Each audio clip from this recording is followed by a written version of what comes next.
It's a chill night in Charlottesville, and we're so glad you joined us here on the JD Sports TV Scrimmage Play Game of the Week. Mom's kick selective, bouncing here out of bounds, and it will go out of bounds, drawing a flag. Spencer Dunsmore was the nearest receiver for the Warriors. Probably wasn't a terrible thing for Monticello to try to do that, considering Western success and returning. Especially, yeah, with Japanis, making sure to keep away from him. Might be better sometimes to take that penalty and prevent a big play, especially in a big game like this right off the bat. Ball placed on the 35 on the near hash mark.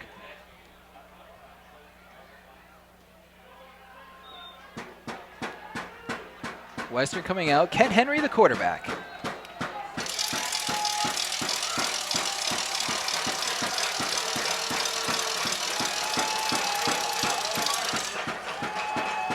Interesting formation here for Western, something a little bit different. It's going to be an option. Henry trying to go around the tackle, not much of a gain. Man, Monticello's defense came out there pretty aggressive. They blitzed almost their entire secondary with the exception of a safety. It looks like they're trying to put a lot of pressure up that middle and keep Western from having really any room to run at this point. This looks a little more traditional Western offense right here. It is a pink out. That's why you're seeing so much pink. Pass play across the middle. Hearn just a bit too high. There causing trouble for the Mustangs was Aaron Dudley.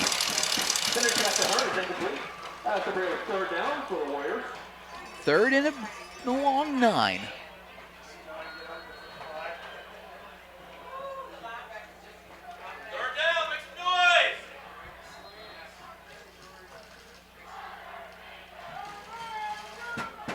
Henry relaying the play from the sidelines into the huddle. 11-25. 5 wide receivers. Henry by himself. Blitz being shown by the linebackers. Here it comes. Henry stepping to the left.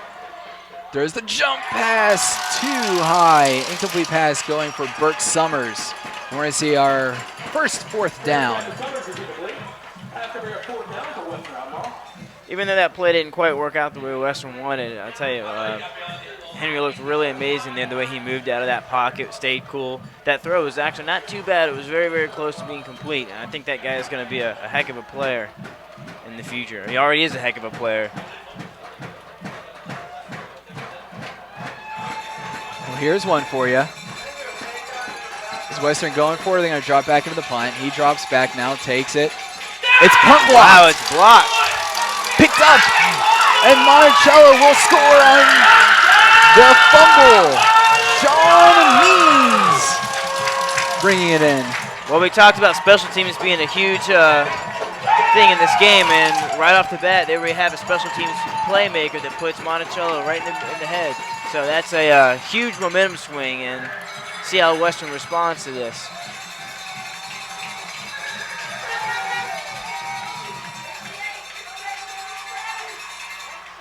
That's one of the dangers of having those fake punt style formations. Your kicker is so close to the line that it's pretty easy for any kind of penetration to cause a block. It's exactly what happened there.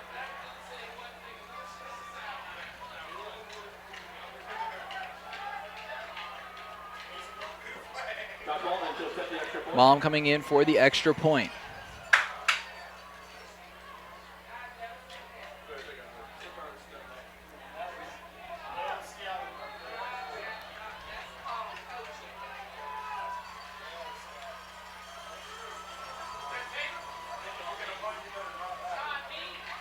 Kick is up and good.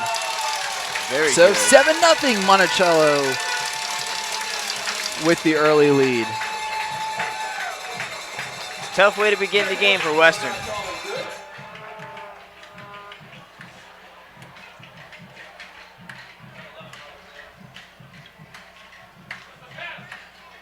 Well, at least your offense gets to go back out. Yeah, they get a second shot right off the bat. How they respond here will make a big difference in the momentum of this first quarter and see how it goes. It's always got to be tough, too, coming to Monticello Stadium to play because their fans are really energetic. There's always a lot of people here. It's a big production. especially this one. Yeah, everyone came out for this one. 11-11 on the clock. Coach Woody, first-year head coach for Monticello, known for his offensive schemes. Hasn't got a chance to see his offense yet. Well, if you can win a game without your offense ever going on the field, that's a pretty good day, I think.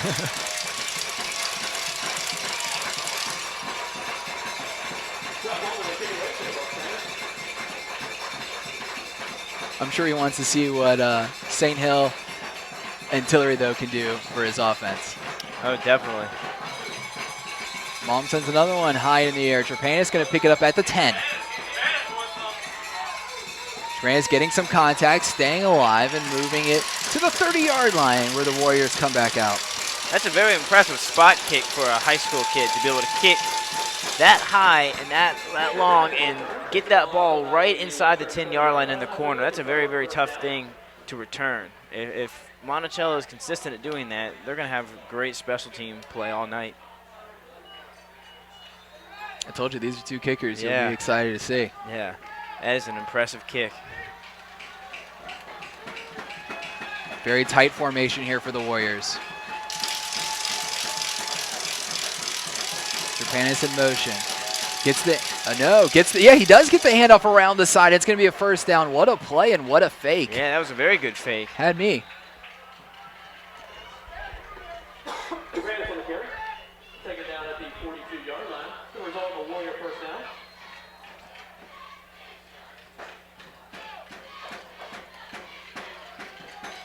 On the 42 now after the first down. Clock ticking at 10:45. Trepannis again in motion. Fake, gets the pass too high. Intended receiver was Chase Stokes.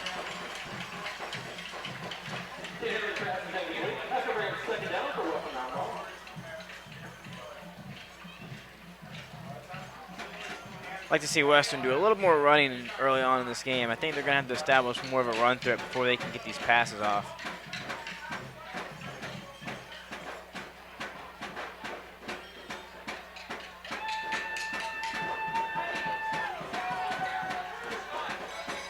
Three wide receivers, slot to the left. Option for Henry. He'll keep it himself. He has the first down, runs out of bounds. Those are the kind of plays that will loosen up the coverage against very good receivers. Right now, Monticello's defense is playing those guys really tight, pushing them, keeping on the line. If they start to worry about that run a little bit, that'll loosen them up, and that'll open up more opportunities for those throws that we know that Western likes to try to make.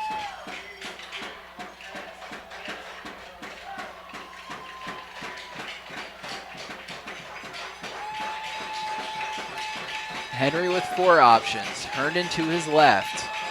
Looks like Monticello might have been offside. No flag, though. Across the middle, Trepannis staying on his feet.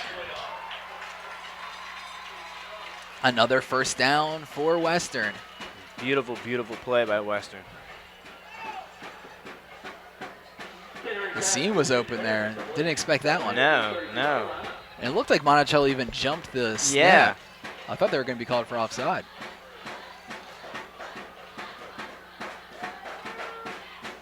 Quick pass, gets it to Summers.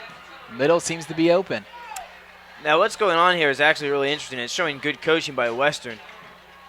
Monticello has been really aggressive with their linebackers, blitzing them up the middle every time, so Western just started throwing dump passes right where the linebackers were, which is why that middle all of a sudden is so open.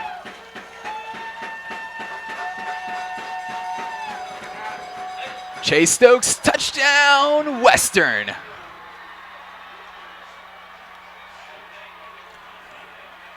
And when you give Ken Henry some time when you're not blitzing him. Yeah. That drive right there by Western is a great example of smart, good coaching, knowing what the defense is doing, taking advantage of it, and having your players execute it very, very well.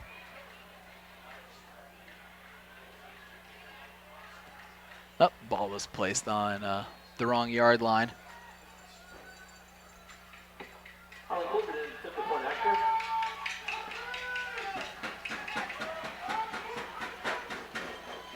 Up and good, so we're tied now. 7-7. That's the kind of response that Western needed to do. Pulling up their good. Quick 10:06 left in the first quarter. We are tied up at 7 apiece. So 2 scores. We're not even 2 minutes in. Could be a long game Yeah, this way. could be a long offensive game. Your old squad, when they played Monticello, that game didn't end until 11 p.m. Now, it started at 8 because of official issue.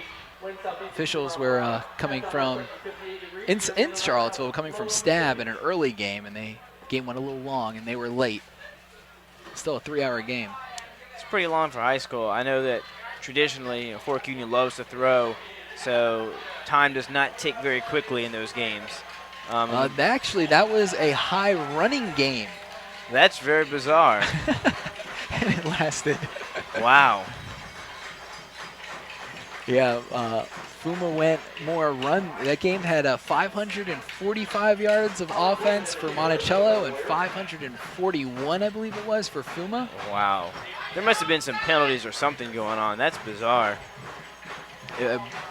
From what I understand, I wasn't at the game. From what I understand, though, there was a lot of Fuma drives that had a fumble at the 20 or an interception at the 20, so they'd go good distance. Nice kick from Corbett will go into the end zone, and they'll start on their – Monticello will get their first possession on the 20.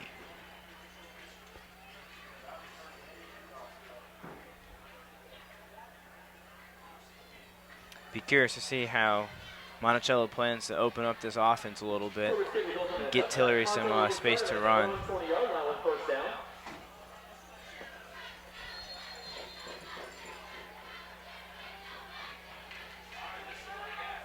St. Hill with plenty of options up. They'll spread back out now.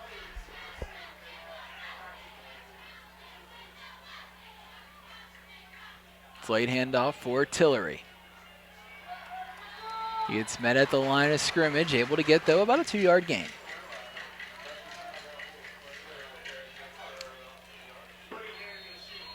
TJ Tiller on the carry, good for about 3 yards.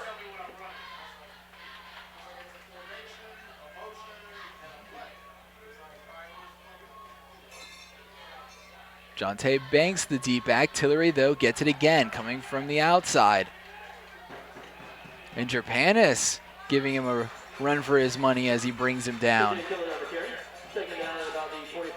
Those are the kinds of things that Western are going to have to keep doing if they want to contain Tillery. He's got incredible speed. If he gets any kind of open space, it's very clear that he will be gone. But so far, Western's linebackers have done a pretty good job of filling in those gaps. 3rd and a long 5. Pass play here. Looks to his right, throws it for Mom. Is it completed? And it is. That'll be a first down for the Mustangs.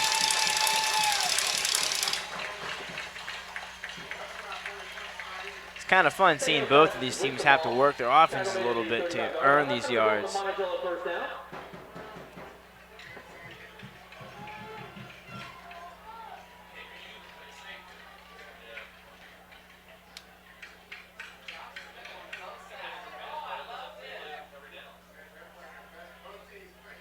Faking the handoff, will give it to the flanker, Wagner.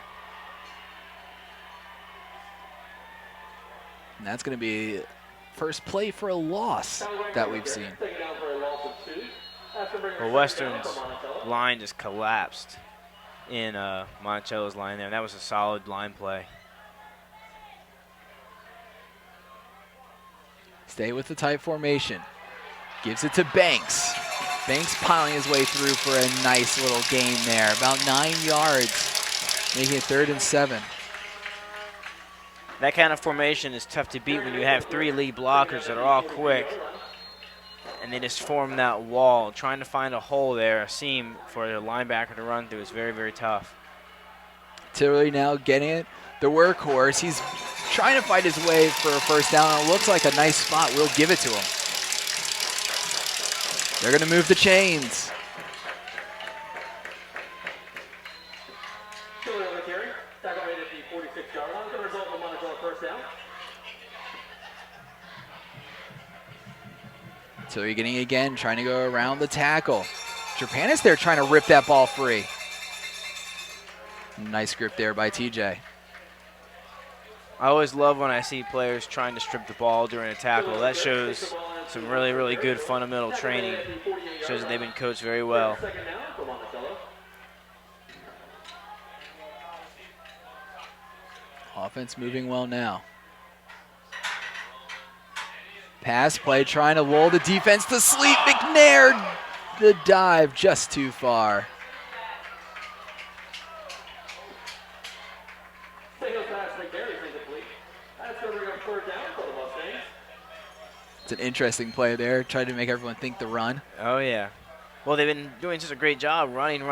That's kind of what you do on an offense. Get everyone, oh. So we're going to get it right behind everyone. And yeah. Nice play by the defense, a yard gain. If you can get a defense comfortable or anticipating certain plays, then those kind of long passes really work, particularly if you have a good tight end who can sneak down a seam when no one's expecting it. 4th and short. Offense is staying on the field. Western packs it in. Turley gets it. He has the first down.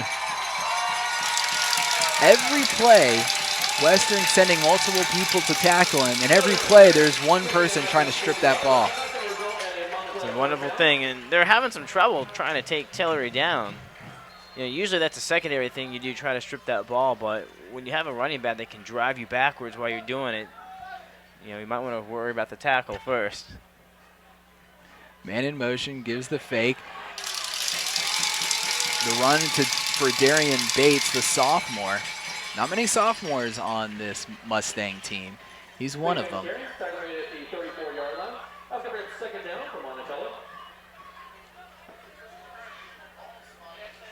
One of the other JD Sports TV color commentators talks about the rule of 3. 3 yards, 3 yards, 3 yards. Go for it, get the yard on 4th down. High snap, able to get it to Tillery. Lowers his shoulder as he goes out of bounds. And that's going to be another Monticello first down. Well, Monticello's doing a great job of establishing a run drive, which in this kind of offensive game will probably be a good thing. If they can drive the clock down and score, that doesn't give Western's offense a whole lot of time to do the same thing to them. And a lot of the Western defense goes both ways.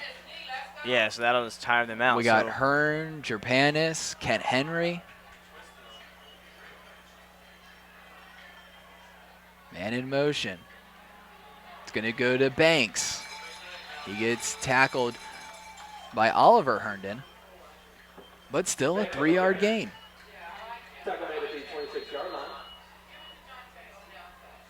3 to 4 yards of carry for this kind of rushing power offense that we're seeing right now is exactly what you want.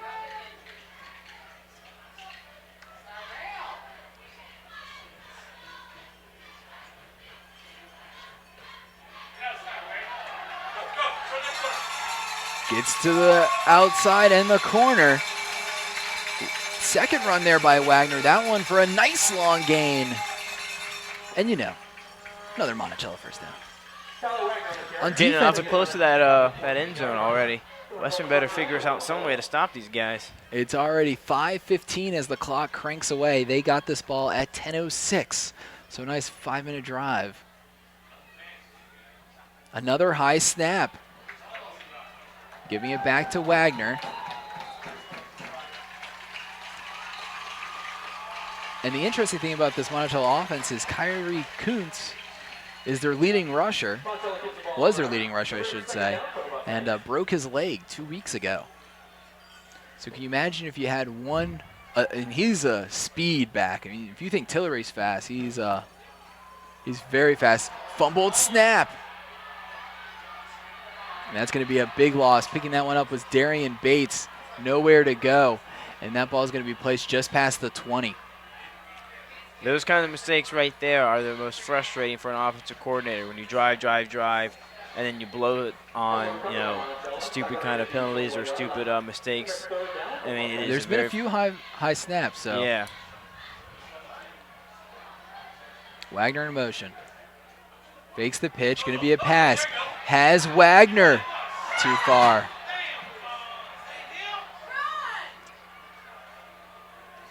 That was a great play call. Just a little bit slow on that that pass right there. That's going to bring a fourth down for the Mustangs. Won't be surprised to see the quarterback center practicing their exchange here on the sideline when they come off the field. Get that problem taken care of awfully quick, because that's one of those things that will destroy an offense very, very fast. They're going for it here on 4th down. 10 on the play clock.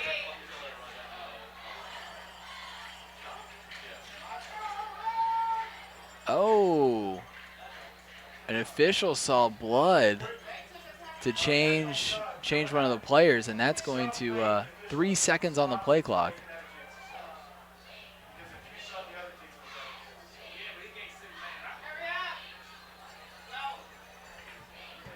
Clock starts 2-1. St. Hill able to get the playoffs, so that might have been to Monticello's benefit.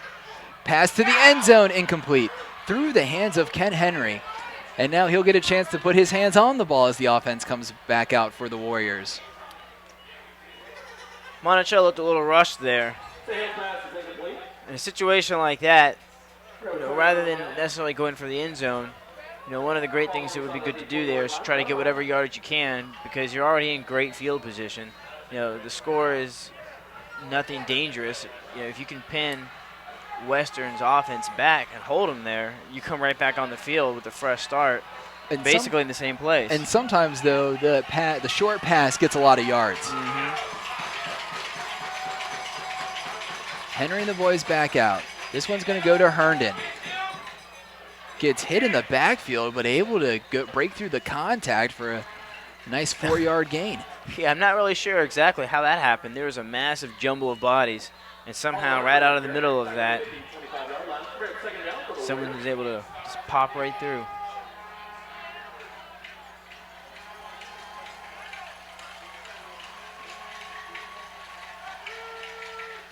Henry checking his options, throws the long one for Jerpanis. Mom, good defense, incomplete pass.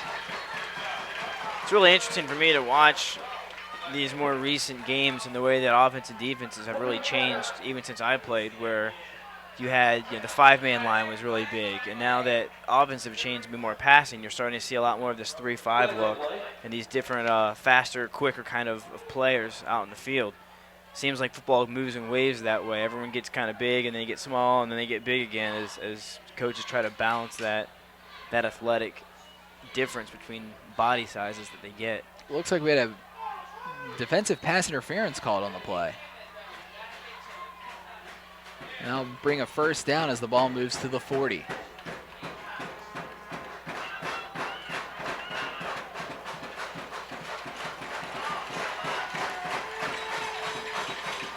Crenshaw shows blitz. Jerpanis getting it, goes around the outside.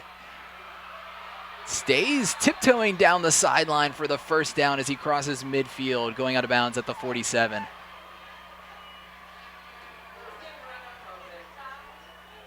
Western responding to that drive pretty well. You have to wonder, as much contact as these kids are getting, how it's going to look in the third quarter. They're going to get tired from. Oh, yeah, because they are definitely going at it. And both these teams right now are showing a lot of power offense. They're rushing. They're not holding back in terms of attacking the middle. They're taking some beatings. Fakes to Jerpanis, pass play. Henry able to get the completed pass to Hearn. Taking him down was Mom for the Mustangs.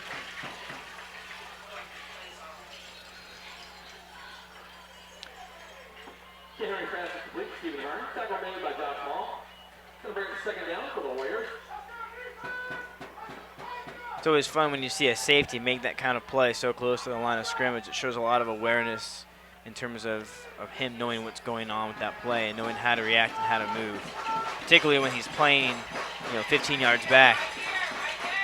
Slant route, incomplete pass through the hands.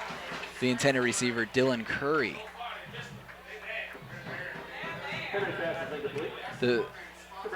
That's about the third pass that's gone through the hands of the Warriors. Yeah, just a hair, technically those are drops, but just a hair high. Yeah, I was just kind of thinking the same thing, that Western's having some trouble connecting on those passes, and typically they don't have that kind of trouble.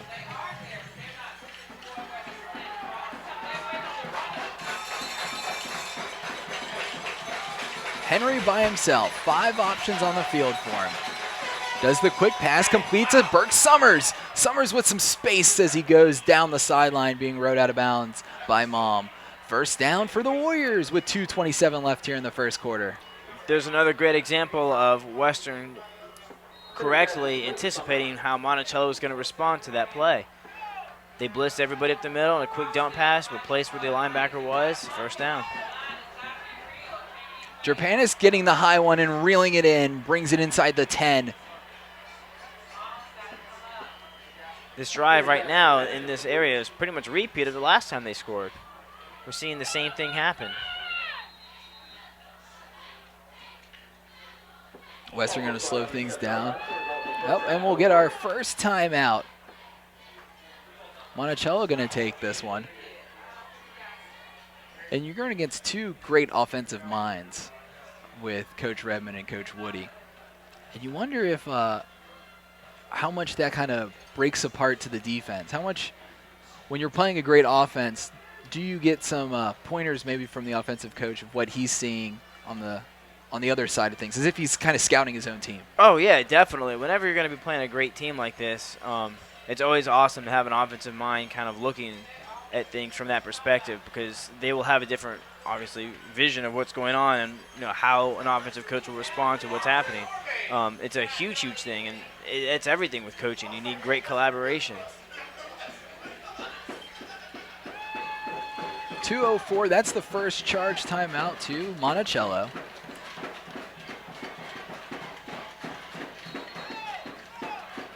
Herndon, the deep back.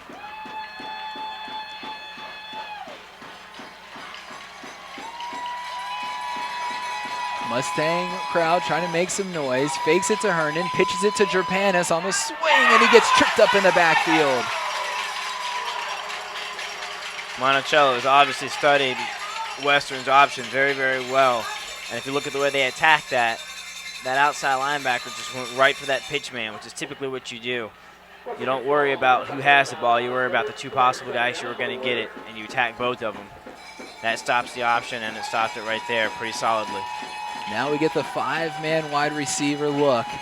This might actually be to Western's benefit. A slant route, incomplete. He took a hit over the middle, man. That looks like that one didn't feel very good. Griffin Davis delivering the hit. And the nice thing for Jerpanis is he got a hand on it to knock it down. Yes, the last thing you want to do is tip a ball up like that over the middle, especially against a 3-5 defense where you have a lot of guys back there who can catch.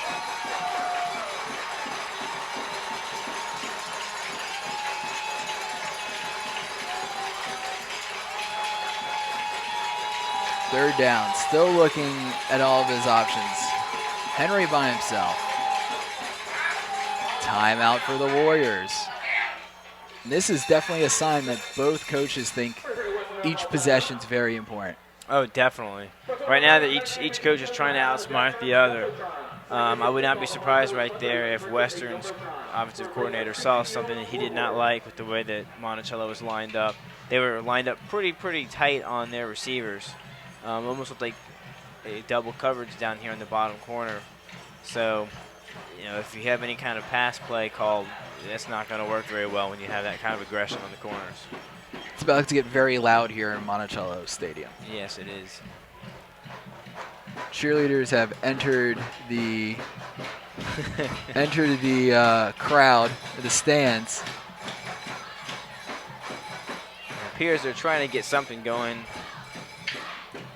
They're trying to get some kind of chant going here. Yeah, some type of cheer. But after that, typically they have the stomping cheer that erupts.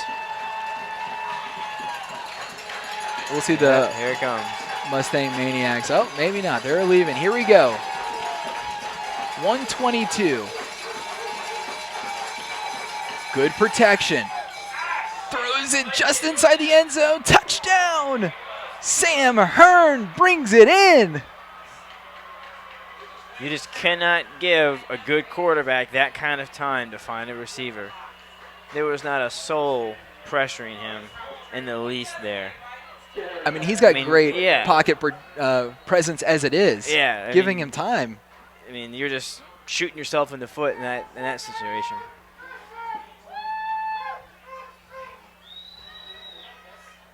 Monticello takes their first lead and gets the extra point. That cleared the scoreboard. Yes, it did. Very easily did it clear the scoreboard. I mean, 1:16 left in the first quarter. Western Albemarle leads by a score of 14 to Monticello 7. that poor ball boy's got a height to go get that ball. You give him protection, and not only that, that was a just a simple bun hook route, Yeah, and he was wide open. I mean, there's no one in front of him, and not really even that close. No, yeah, I'm pretty surprised that no one was on that a little bit more from Monticello's side. Typically when someone is that open, somebody somewhere has blown a coverage.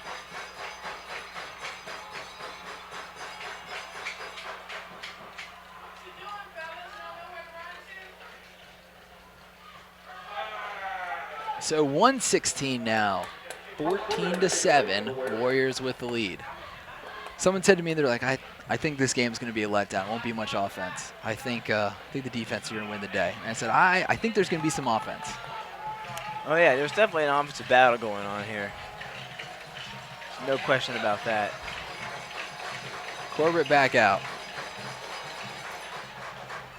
A low kick, and it bounces still in the end zone.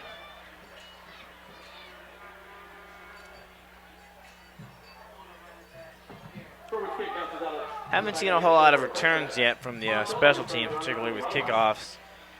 Both teams seem to be playing it fairly safe, not wanting anyone to get a big play on them.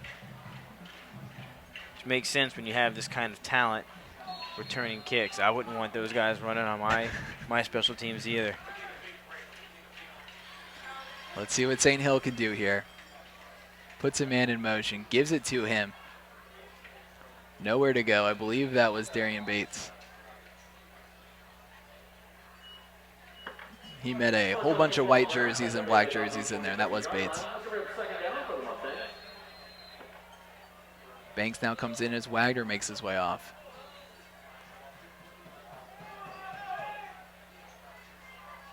Tillery goes in motion.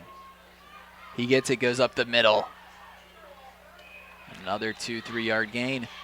There were a lot of white jerseys backpedaling there from that line of scrimmage. Those are the kind of plays that Monticello really needs to do in terms of their offensive line, particularly since you look at their backs are playing pretty deep. A lot of their guys are 5-6 yards and they're motioning everyone backwards. That's a tough thing to do. 3rd and short. The jumbo formation. Western jumped.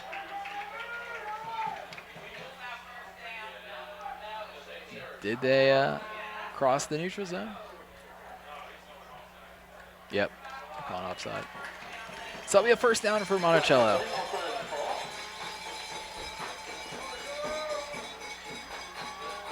Given a team that already has a great offense, a free first down, never a fun thing for an offensive coordinator or for a defensive coordinator.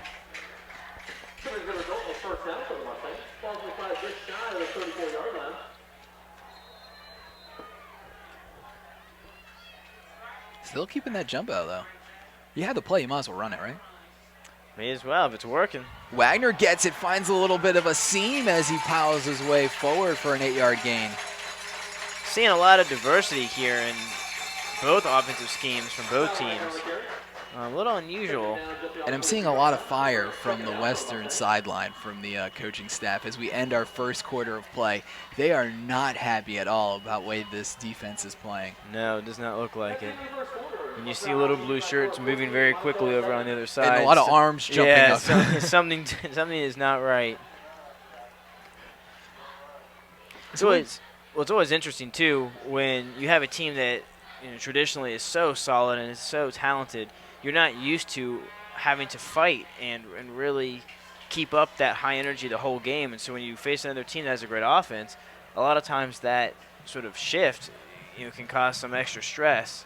And you just, as a coach and as a player, you have to realize, hey, like, we're playing a good team here. It's not going to be a cakewalk like it has been in the past. We're going to have to play a little smarter than maybe we've had to in the past. And I think one advantage that Western has is that they played that tight game versus Albemarle. That game won with zeros on the clock on the Hail Mary from Henry going to Hearn, bringing it in. Just an unbelievable play, but they had to play 4 quarters. And Monticello hasn't really, well, they did against Fuma, they had to play 4 quarters, but this is definitely something different than probably both teams are used to, this type of power for powers. Second quarter now. Long pass play, floater for McNair, cuts back and brings it in. Now right there on that play, that was a great job by Monticello's receivers seeing that and coming back. You know, Western did not really look like they knew what was going on in terms of the ball was being thrown. They had 2 guys still sprinting way, way, way back, their heads not looking at all at what was going on, and allowed Monticello to kind of sneak back and steal that one. Throwing into double coverage inside should never, ever be a caught ball. A nice wall of black jerseys here for Wagner to run behind. You ever seen a line get that close? Yeah, that's that's a pretty impressive sight. You know, it's a beautiful sight. You know, when you know football, I mean, if you love that old school hardcore football, you know how beautiful a thing it is to see a line of huge people running down the field. I mean, look at them. They are shoulder to shoulder, hip to hip. Wagner going to try again, but he gets taken down after a slight little gain. Coming in there to get him was Osiris Crutchfield.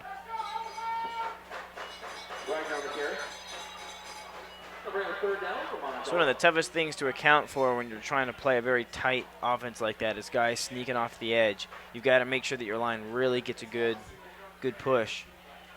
Wagner gets it again, and I think he's going to be short of the first down. Monticello here is probably trying to lull Western's defense again into a sort of run-only mentality, although hopefully their coaches have told them to watch for that. Those little sneaky passes that are bound to be coming soon. Oh, White Hat's going to stop this one. He wants a measurement. Woody didn't care. He didn't think he had a first down, and Woody was ready to run the play. Yeah, I mean, sometimes measurements can almost be frustrating in a sense if you have good momentum going. I hear the crowd saying, we don't need a first down. We don't need it nor want it. We're going to get it here on 4th down.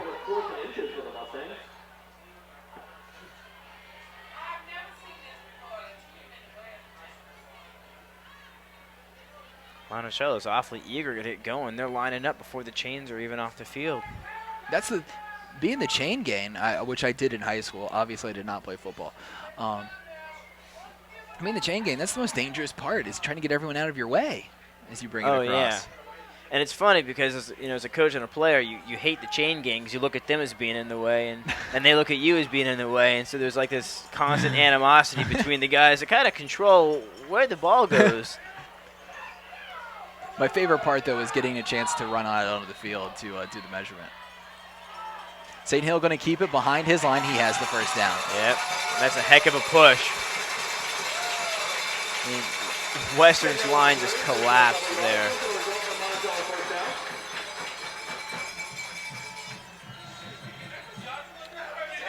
This next play is going to be a really big one. When you have a 4th and short and you get it, if you can pound it away against this defense, they will fold awfully quick. Looks like they're going to keep with that. Tillery now getting his opportunity, going off the tackle. And there it is. 9-yard gain. Monticello feeding off the momentum they gained from that great 4th and inches play.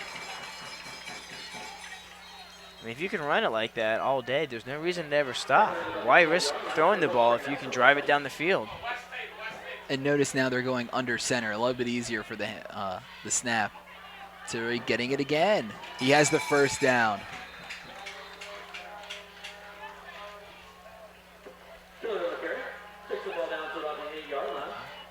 Ball inside the 10 here, 9:41. This right here is just going to come down to who's got more heart. I think this might just come down to possessions. There we go. Tillery getting his number called again, being tackled first I thought that was Ken Henry, but that's Josh Meeks. Again, though, Monticello is controlling this ball very, very well. They've had it for a long time here. About a just over a 4-minute drive. Turley gets it again, lowers his shoulder. Did he get to the end zone? He's going to be short.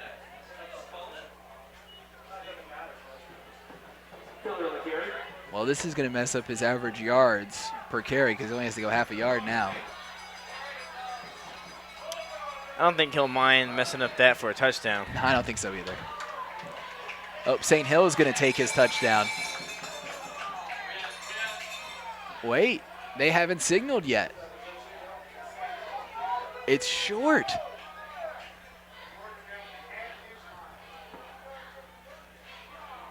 The center could move this ball on the snap and it'd be a touchdown.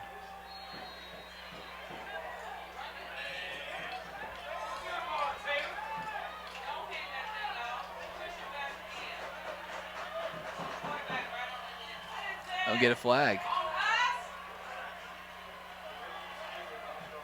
If this is a flag on Monticello, that would be a very, very frustrating thing. False start. When you're inches away from the end zone, that's not what you want to see. And it's 4th down. So now that takes it from St. Hill just moving the ball a foot to Mom coming out to kick it.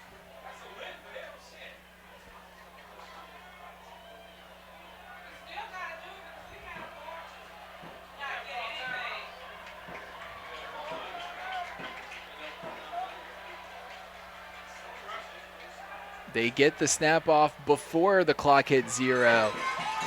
The field goal is good. 20-yard field goal. So it's 14-10, Western still with the lead. And you talked about it. Little mistakes like a penalty or a fumbled snap, or that's going to kill. And that's been Monticello's offensive Achilles heel so far. Yeah, I mean, it's been high snaps, fumbles, right here, a stupid penalty. I mean, great offenses, are only as good as, their mistakes that they make, and you cannot make mistakes in crucial areas. That's the second time that they've made mistakes within the 20-yard line. That's 2 opportunities blown in a sense. 0 for 2 in the red zone. That's hard. And the score reflects that.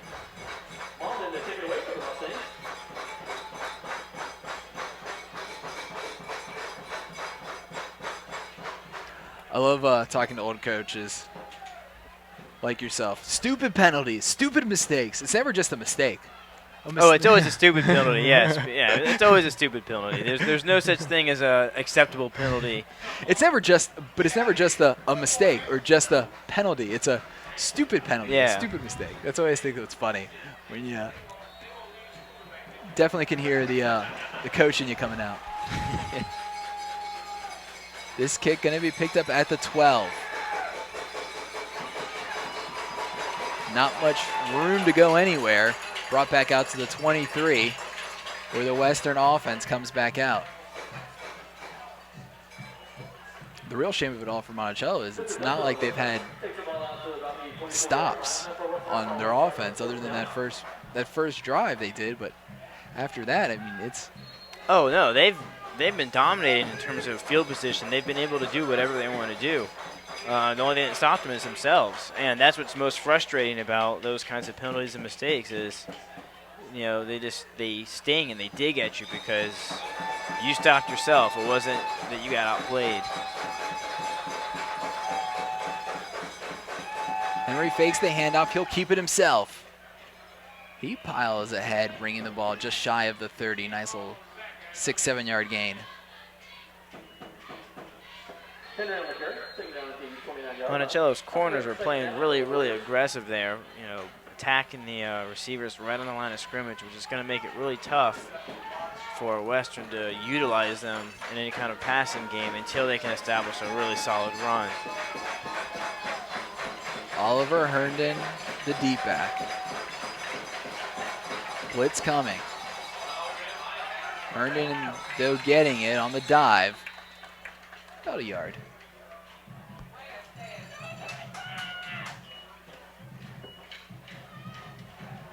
Ball on the ground. Tackle 3rd and short. That's going to bring up 3rd down for the Warriors. 6:45 left here in the half.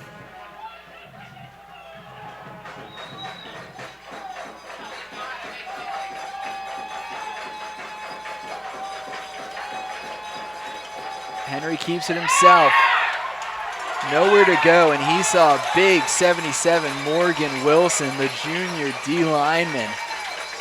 It's kind of an interesting play call there, considering that you would put your strength to the boundary, particularly the other team's boundary across field, and then try to run into that. All you're doing there is shortening the field, particularly if you're trying to do some kind of outside edge play. This looks like it's going to be a straight punt here with Corbett.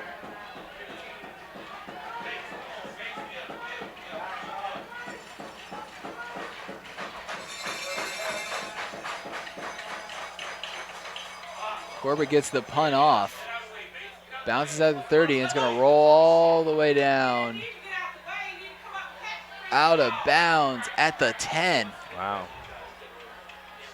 He had to rush that punt a little bit, too, because he had some pressure that was flying up there. That one was almost blocked as well. It's a good thing that he has a great spiral that let that ball just skim down the field there.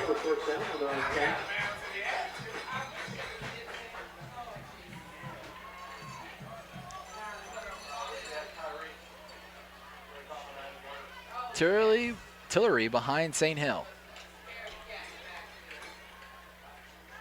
Pass play and a drop pass by McNair.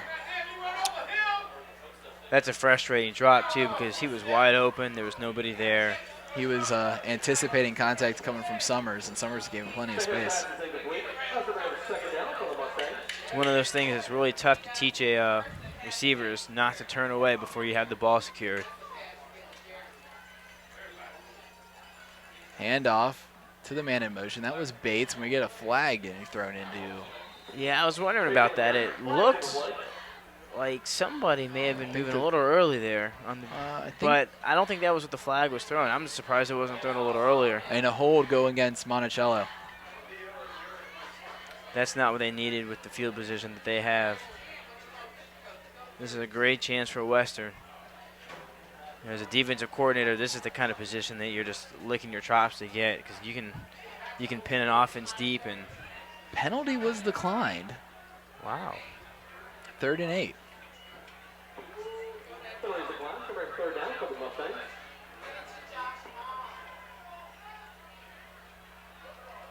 Pass play goes deep. He's got Mom. Mom brings it in. Wow. Mom's got no one near him. Mom is in the end zone. Touchdown, Monticello.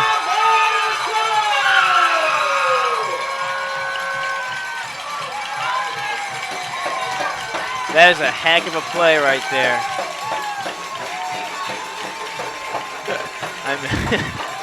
88 yards.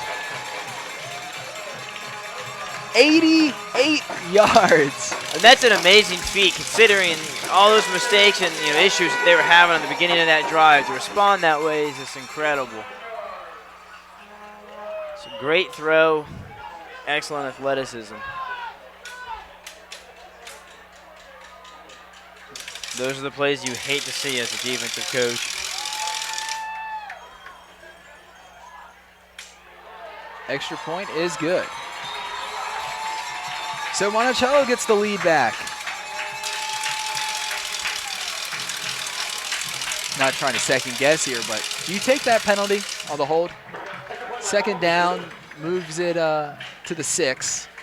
Well, I think in terms of what they were probably considering is the number of opportunities they would have trying to prevent those exact kind of plays that just happened. If you give, Monticello another opportunity to gain yardage, it might be one of those things that comes back to bite you, but it kind of didn't really matter because the next play was a good one anyway. Sometimes the extra 5 yards isn't particularly worth the down. It would have made it 2nd and 14. If they had run that same play, it probably wouldn't have mattered much because Monticello's receiver had those backs completely beat. He was alone. He would have just gotten 5 more yards added to his stats on that one. This year, St. Hill and Mom set the record for the longest completed pass in Monticello history. I believe that was 96 yards. Being told it was McNair. Either way, 96 yards. 96 yards is pretty impressive.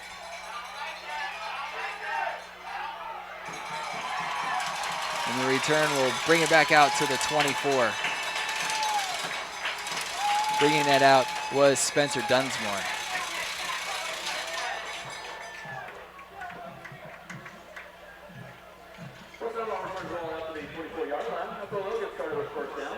Western's possession, they've taken the ball. Their best possession was their first drive where they punted, and that had the tip fumble TD. But they got the ball at the 35. Then they got the ball at the 30, the 21, 23, and now the 24. Well, it's important that they respond here. You know, going into the half with some momentum regained would be a really important thing for them. Henry checking his options. Pump fake's going to keep it, goes out of bounds. 26-yard line. It's probably a good thing he got out of bounds there and stopped that clock. Speaking of the clock, it's right at 5 minutes. The best thing Western could probably do right now is to take a nice solid drive, wear down that 5 minutes, get a good score, go into the half with a little bit of a lead, and to regain that momentum that they just lost here at the end of this half.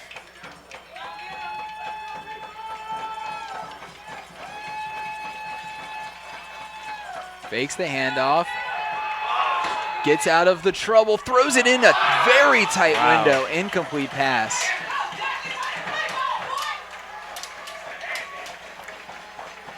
Wow. Not used to seeing him have to scramble a little bit like that. Causing the hurry was Sean Means, the senior lineman. I'm not used to seeing him have to throw in such a tight window either.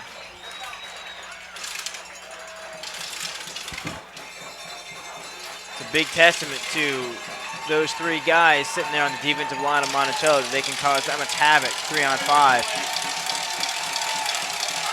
And the Maniacs here for Monticello are making some noise. 4-man rush. 2 guys break through and he doesn't get sacked. He does, finally. The linebacker coming in to bring him down. Griffin Davis. He is listed as a linebacker, but he's also listed as an offensive lineman. So, wow. We call him a linebacker because that's what position he plays, but he's still a big boy. It's amazing, though, Ken was able to avoid those 2. Uh-oh. This is a high punt. It's going to bounce at the 45, roll to the 40, where it gets down by Kranenbaum, who's the long snapper, interestingly enough. Now, the scary thing here for Western's defense is they've got to make sure to stop Monticello here. If Monticello punches in another score right before the half. And they get the ball. And they get the ball in the second half. That's going to be very, very, very hard for them to regain momentum.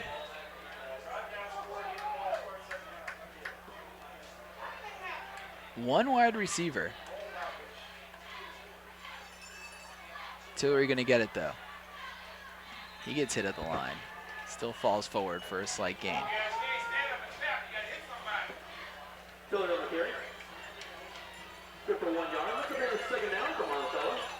Wouldn't be surprised here to see another quick pass somewhere around the seams, about 8 yards deep, eventually from Monticello here.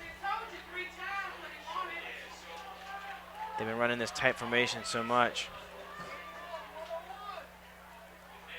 McNair one-on-one, cuts back, able to get the ball. Yeah, Gets hit out of bounds for a first down. Western's secondary is definitely starting to respond to that run. They're starting to creep a little bit closer to the line. They're starting to line up about 3.5 yards versus 4.5 yards. Their safety's starting to lean forward, looking for that run. They better be careful here.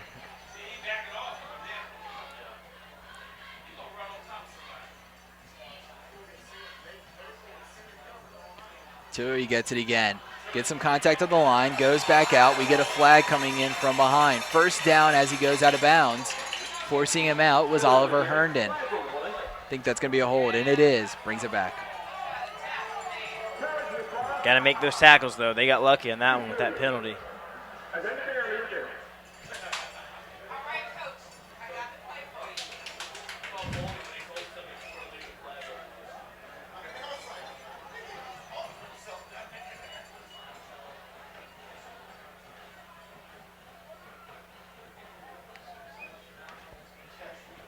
Try to explain that one to the defensive captain. Do you want to make it 1st and 19 or 1st and 10 with the ball up there? I think it's a pretty easy decision for anybody, hopefully. Oh, we're getting the side judge coming in now.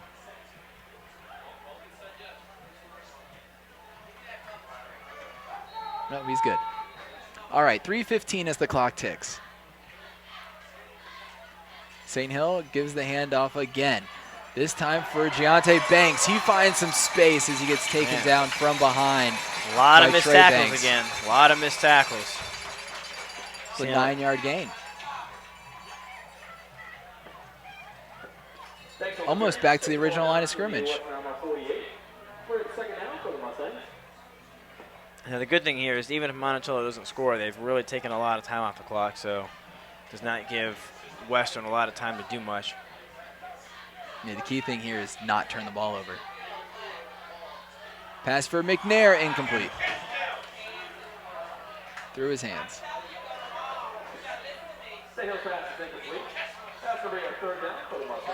Interestingly, on the road, Independence Way that comes by Monticello Stadium here, we have a line of cars stopped on the road watching with the cops now trying to break it up.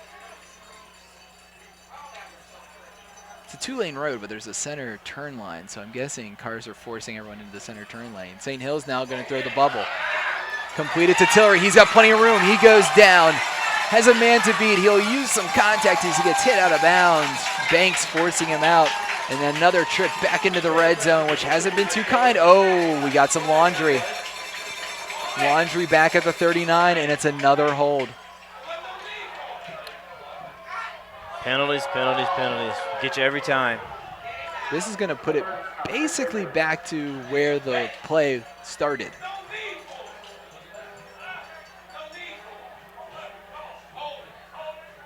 Tillery's had 2 plays taken off the board because of holding. Actually, this is going to move it back about 2-3 yards.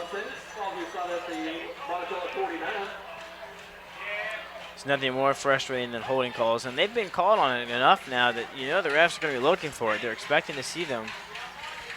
And it's happening after they break the line of scrimmage. It's happening in the second level.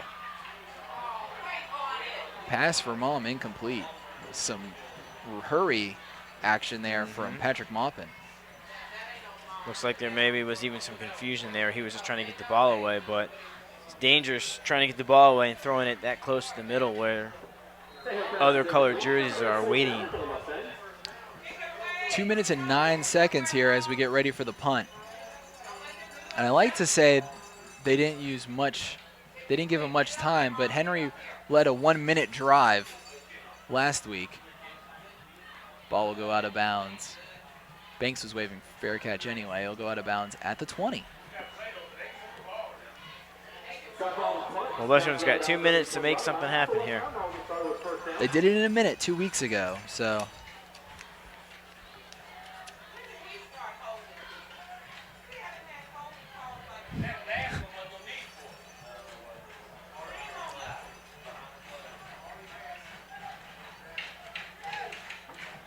Be interesting to see if Western, when they're forced to pass because of the time, how they operate.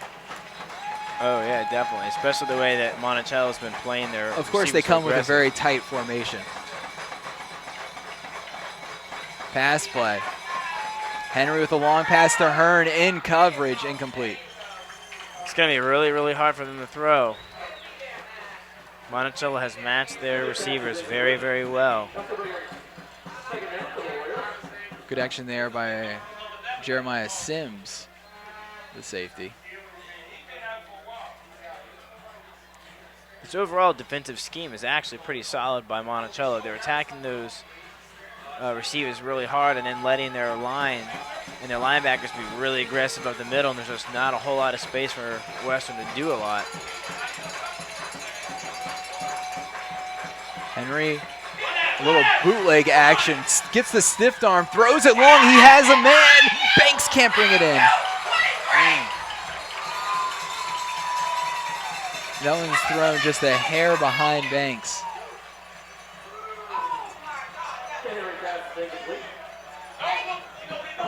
We look at the end of the play. What's impressive is Ken Henry stiff-armed a linebacker coming for him. Oh, yeah. He may have not made that tackle, but he at least disrupted that play enough to cause some mismatches and some throw off that timing, but still. That was a close one. Yeah. 3rd and 10. Still a pretty impressive play there by Henry. That ball should have been caught, really. Man coming. Henry steps back up in the pocket. Got a lot of trouble. He gets taken down, and it's going to only 1:37 now as Monticello calls a timeout. 1:36. See another punt. Yeah, this is a tough situation to be in for Western. Because 1:37, that's a lot of time left for this Monticello offense to work.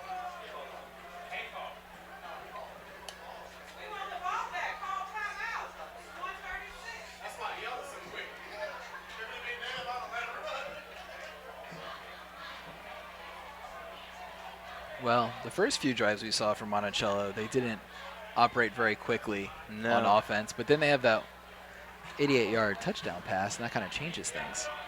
Well, they've had some really big plays that keep getting called back. If those plays don't get called back, their drives are much more significant.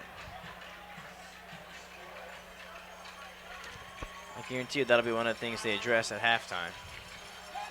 Malm for Monticello is their kicker and their punter. He also is now back to receive a punt, and he's also a wide receiver. You don't see that too often with your kickers and punters. And he does all very, very well. Corbett going to send a line drive all the way back. It's going to be picked up at the 36. Breaking a tackle, staying alive is Bates. Bates gets a block. He's got to beat Corbett. Cuts back in. He does. And Bates is going to return it for a touchdown. 50. Amazing. No flags. 65 yards. Well, we talked about it in the very, very beginning of this game that special teams was going to be a huge part of it. And so far we've seen a blocked punt and we've seen a punt returned. That's two huge, huge opportunities that Monticello has taken advantage of. And we got a flag. Probably some kind of personal foul, judging from the crowd's reaction and how late it is, yeah. Not sure exactly on who.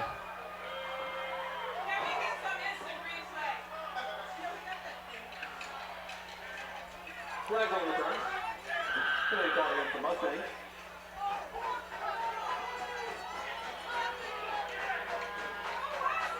Wait, that was a hold? If it was a hold, it was awfully late.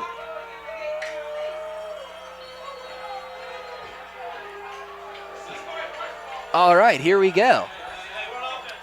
All of those things we just said for the last 30 seconds, forget them.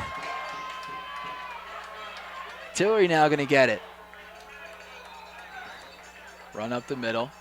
Not really sure what happened there, why that flag was thrown so late, but if it was a hold. Maybe we just missed it because of all the commotion. Yeah, it may have been, but it didn't look like anybody knew what was going on there. Clock is ticking, just under a minute. Monticello has one timeout. Bootleg for St. Hill. He has a man, completed pass. Seth Miles with the first down. The clock will stop as the chains move.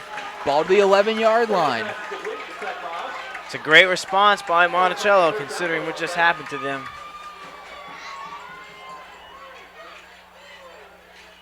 If they punch another one in here, that's a true testament to their tenacity.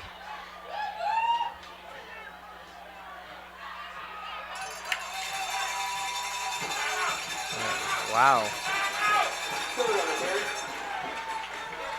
Carry up the middle, clock's running. We're going to see a timeout now with 30 seconds. One of the most frustrating things about being a coach is in this high-time situation, these real high-pressure moments when the refs are not paying attention to you and you know that you're getting ready to call a timeout. Typically, a good ref will be looking for that.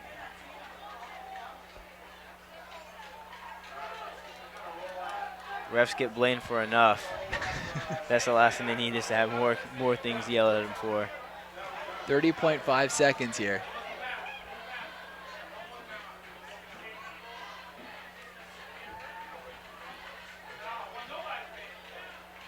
It's second and short, so they still can get a first down.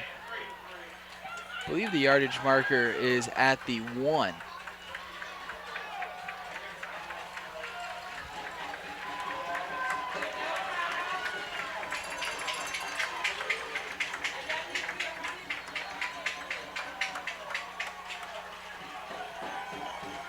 That tight formation again. Oh, they fumbled the snap. They don't have any timeouts. That was their last timeout. Up, now they'll stop the clock here as they sort things out. 21.3 seconds.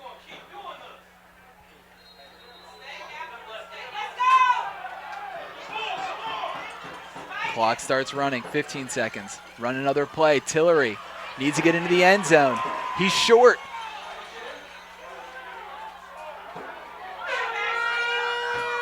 Clock's still running. 5 seconds. 4, 3. And they finally get it with 1.1. Man, everyone is on edge here, standing up.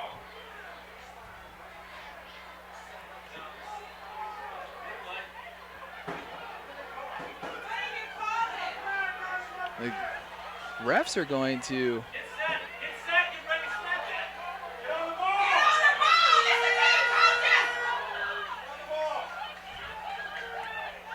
Refs are sorting this one out. I think they may have called it because the clock was stopped when it wasn't supposed to be, so they may And they're ending the half. They may be ending it because of that. Wait. What in the world is going on here?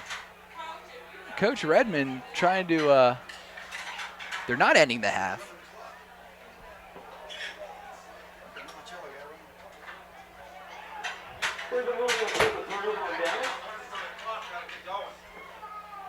Oh, it was 4th down when they tried to stop the clock. So that's a turnover on downs. You snap you snap the ball. How to keep track of the downs.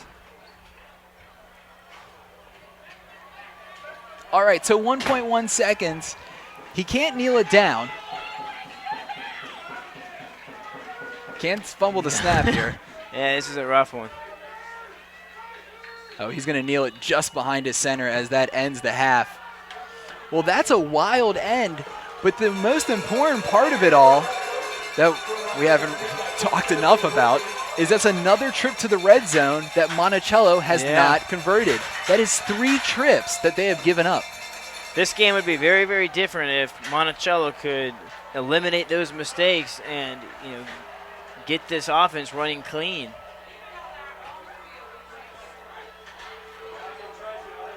Logan, what are your thoughts on that half? Well, lot going on there. Yeah, there's a whole lot going on, and as it's getting closer and closer and this game is moving forward, the tension is getting higher and higher. You can see it on the field. You can definitely hear it from the fans over here at least. And I'll be really curious to see how these teams come out and respond to these mistakes and what we've seen. 17-14 as we head into the halftime. Thanks so much for joining us here on JDSportsTV.com. I want to thank our amazing crew. Now, these are students that are getting an opportunity from Monticello High School, getting a chance to run cameras and things that they're thinking about doing in their career.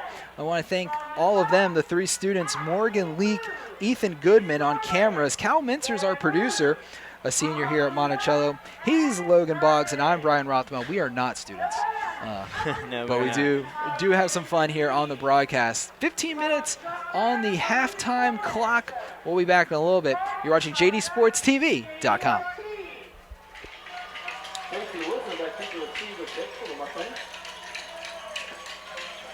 So make sure you stay with us here. Second half, 12 minutes on the clock. Western going to kick to Monticello. 17-14 Mustangs with the lead. Thanks so much for joining us here on the JD Sports TV Game of the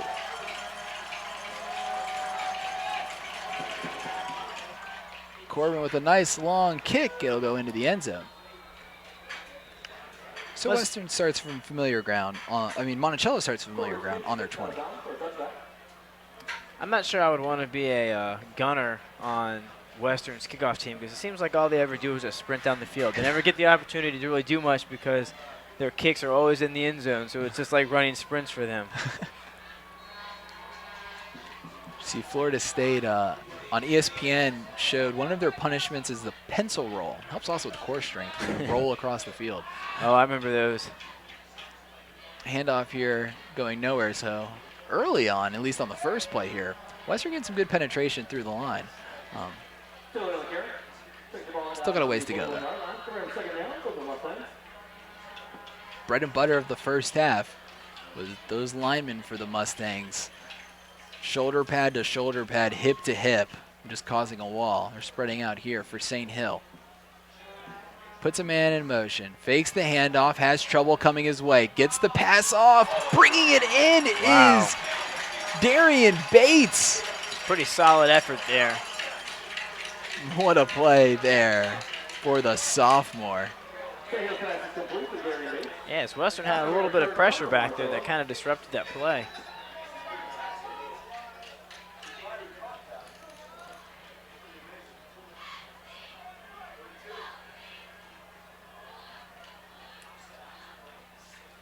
St. Hill under center.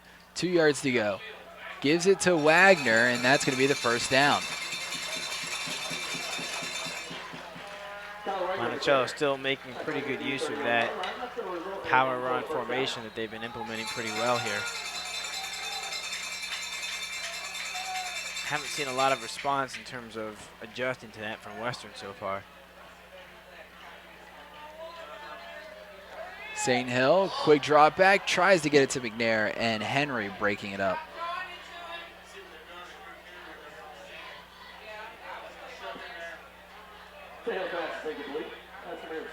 Little button hook isn't working. Well, when you run it so many times in the first half, I'm sure that and it didn't run into much success. I mean, no. Wagner going to get taken down on the backfield. And a good job there getting off of his block was Steven Kuzak, a sophomore as well.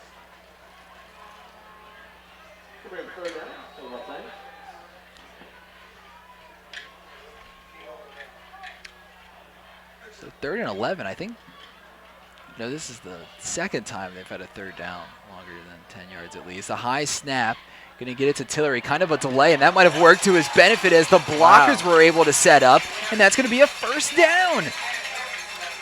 Yeah, that high snap again almost, you would think, caused them some trouble, but they were able to find a seam there. That definitely threw off the timing of that play. And let the blockers get to the second level. Yeah. It was all planned, right? Yeah. It was a delay. You didn't know that. Come on. It's one way to do a delay. Bates getting that handoff. About 3 yards. If they can get that handoff just a split second faster, that play goes really far because just like we said, that last play, they are definitely getting to the second level of Western's defense, but what's happening is that front line is just not holding their blocks quite long enough. Nowhere to go there for Bates.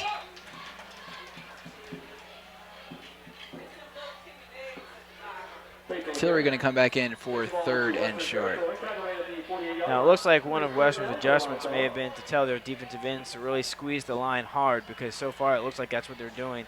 And the guys that are making these tackles are the defensive ends that are actually coming behind the play and causing havoc from behind. Tillery avoiding trouble, but Henry able to get off of his block and get a stop. That's just going to bring up fourth and short. Don't spike the ball. Of course, that's how the half ended for Monticello, spiking the ball on fourth down. Fourth and less than a yard from the goal line. And St. Hill on the second push will get the first down. Might have gotten a little benefit from Tillery hitting him in the Yeah, I back. was looking at that too, going, they're just kind of lucky on that one, because there was a pretty clear push there into that pile.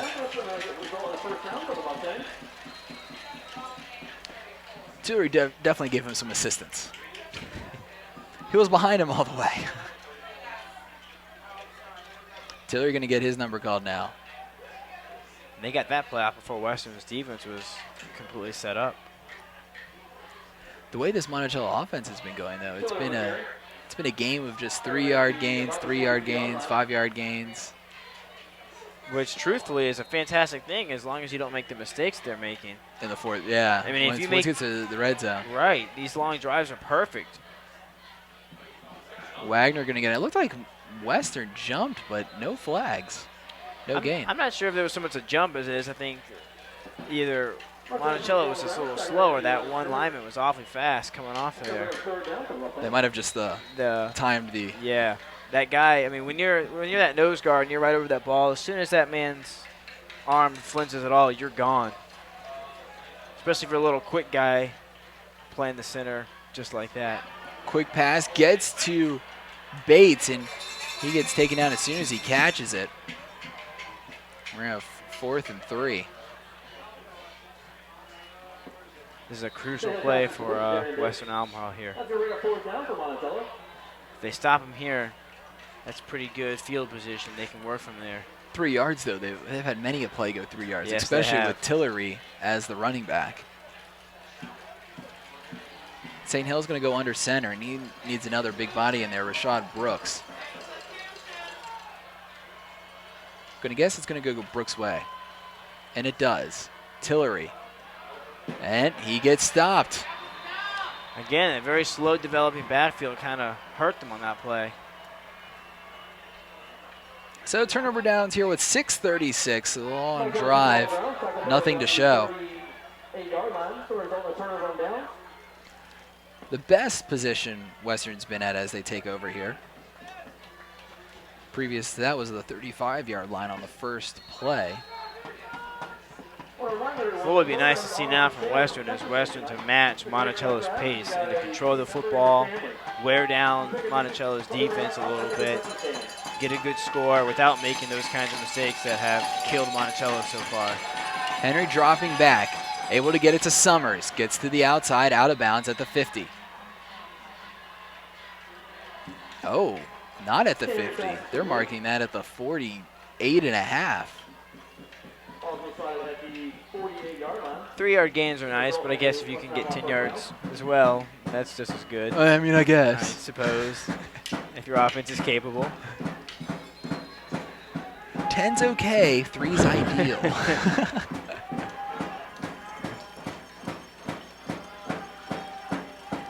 Henry again. He's got someone in the flats. He's going to now run it, cuts back upfield, and a first down. He had 11 yards in the first half. He has 11 on that play. That athleticism right there is what makes him such a dangerous athlete. When you have a guy who can scramble and get that kind of yardage, it almost makes it more risky to leave him back there or to put pressure on him because you don't know what's going to happen.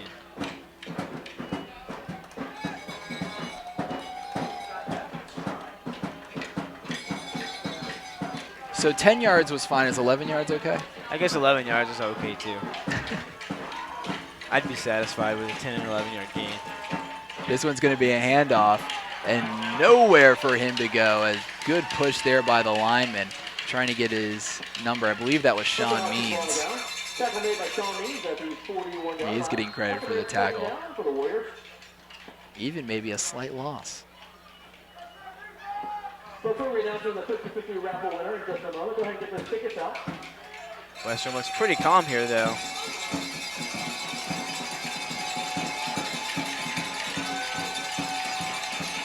Henry fakes the handoff. Play action with time.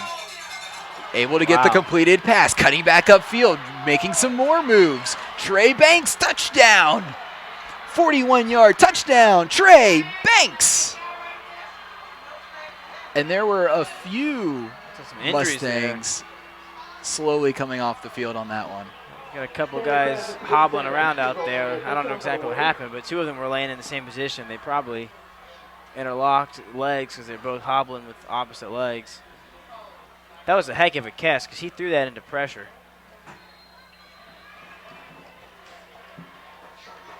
But that's exactly how Western needed to respond to regain momentum in this game. Oh, there's a flag. We had too many men?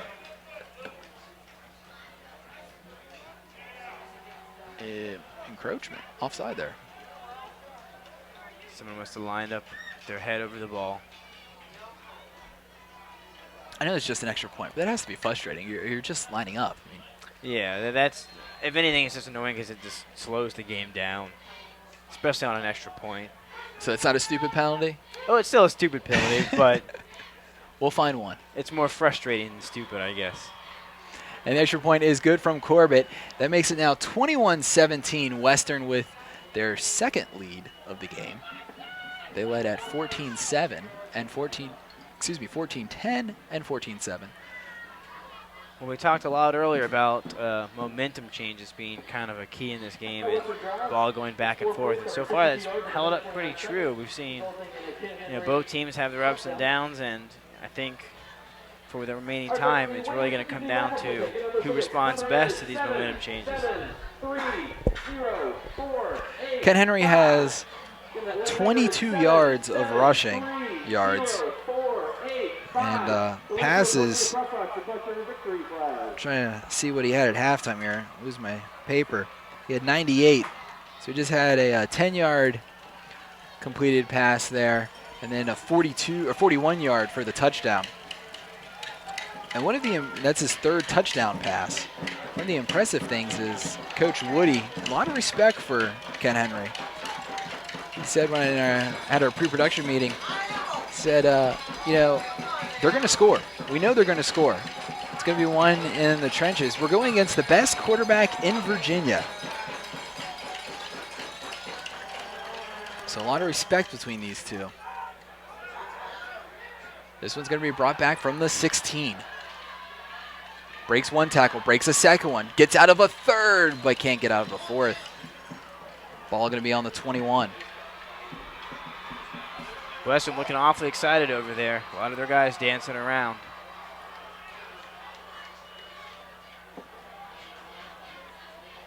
Monticello turns ball out to the 21-yard line. That's where they'll get started with first down. 4:59 as Monticello takes back out with St. Hill and Tillery.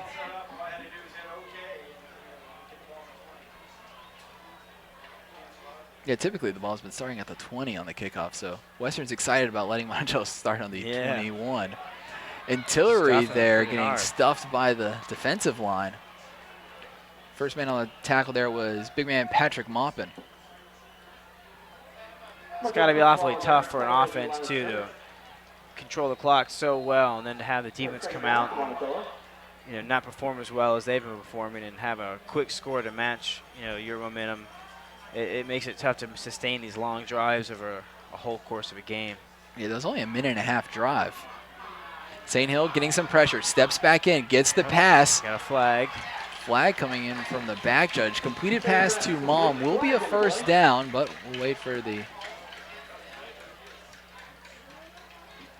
flag being thrown at the 36.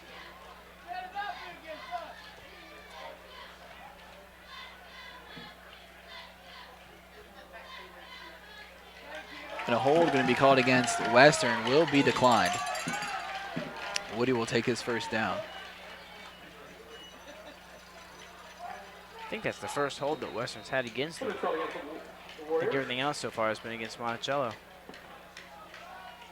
I'm trying to think if there's been any penalties against Western.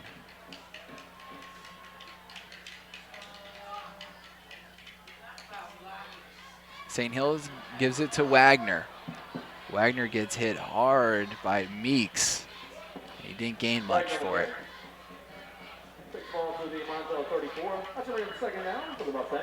Be interesting to see if some of these players start to get a little tired here. They've been moving pretty hard and being pretty physical for 2 hard periods of football here. It's been a grind it out. High snap, ball on the ground. Yet again, these mistakes are just destroying them. Bates able to dive on it and kind of move it forward as well. That's a risky play.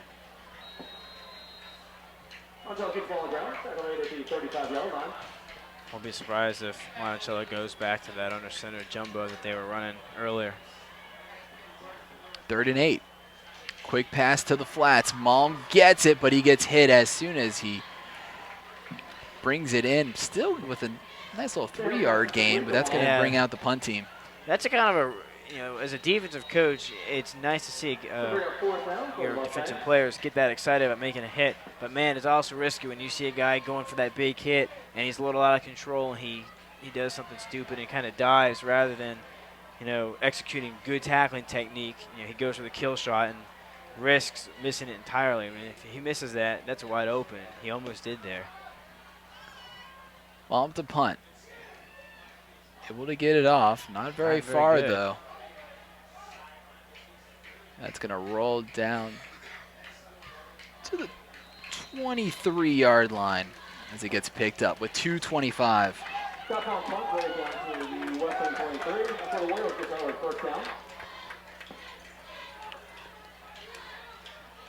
Monticello now has had 3 straight drives where they didn't get any points.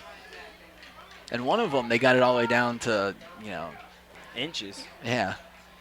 Yeah, it's frustrating, too, because a lot of it is on them. It's not that Western is shutting them down. It's that they are making minor mistakes that are shutting down their own drives. Doesn't seem like they fixed a lot of those errors that we saw in the first half.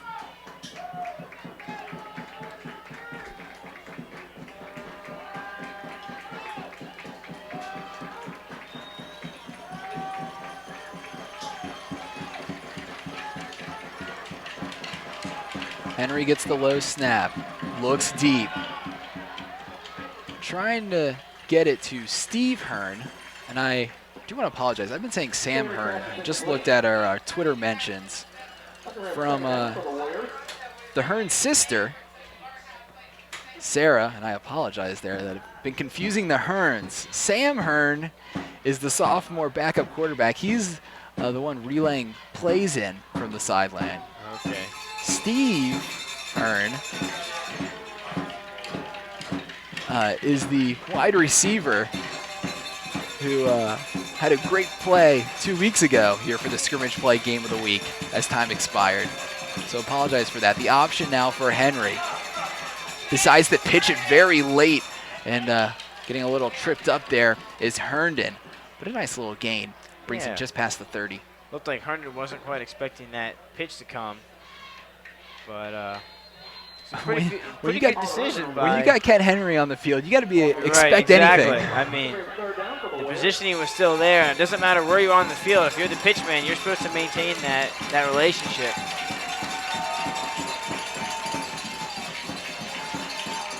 .146 left here in the quarter. Blitz coming. Nowhere to go for Henry. He'll take the sack. That was much smarter than what he was about to do. Yeah. If he had thrown that ball, he would have thrown it right into the chest of about 3 or 4 Mustangs. Or would have thrown it straight up in the air. One of the first times that I've ever seen him really struggle and have nowhere to go. They jumped that snap count so well. It's hard to tell from here if Western changes their snap count or not, but that's a pretty crucial part of any game. Ball bounces into the hands of Bates. He tries to cut to the sideline and was hobbling. Hopefully nothing too serious. Maybe might have just rolled an ankle. Hopefully that's the least of it. I should say the most of it.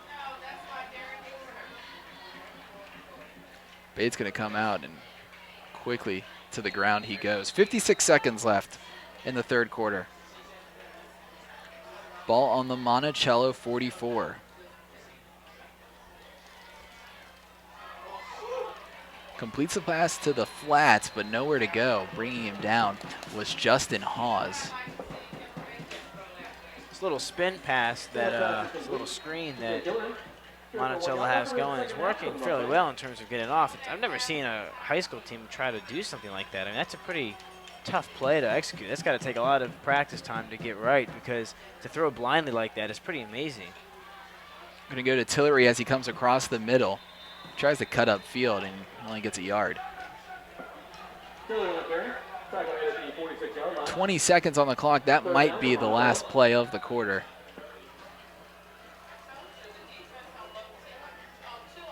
Ten seconds now. Looks like they're going to let the time run out. 3, 2, 1, and they're going to they'll let that end. So that ends our third quarter of play. We head to the fourth. 21-17 Western with the lead. We'll step away for a short break. We'll be right back here on jdsportstv.com. First up, we have Emma James. Kyrie Madani. Amelia Kalesa. Adriana Goodhall. Gianna Velez. Stacey Ginzel. Senior leader, Emily Mills. Jalen Lundery. Senior leader, Elena Wood. Kayla Thorne. Miranda Brown. Tatiana Wells. Kelsey Lockwood. Mariah Cassidy. Zoe Terrell. Welcome back here on jdsportstv.com for the scrimmage play game of the week. 21-17, Western with the lead. 12 minutes on the clock as we start the fourth quarter. St. Hill out here for a long third down for the Mustangs.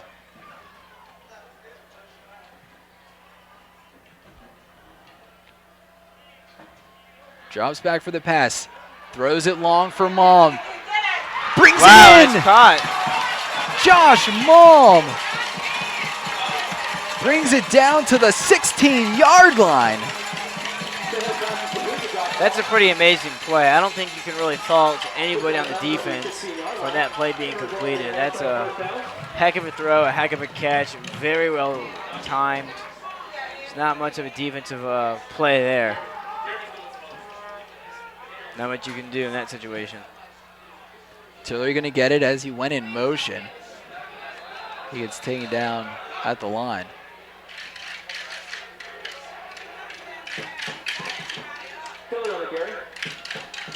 Monticello Maniacs with a bold cheer right now. We can't hear you. Western up 21-17. That always typically elicits the next chant of scoreboard, but Monticello here threatening, but inside the red zone has not been their friend.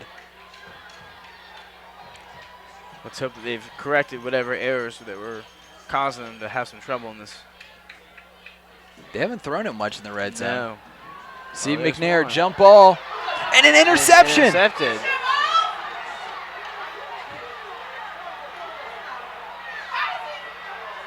Interception, Ken Henry.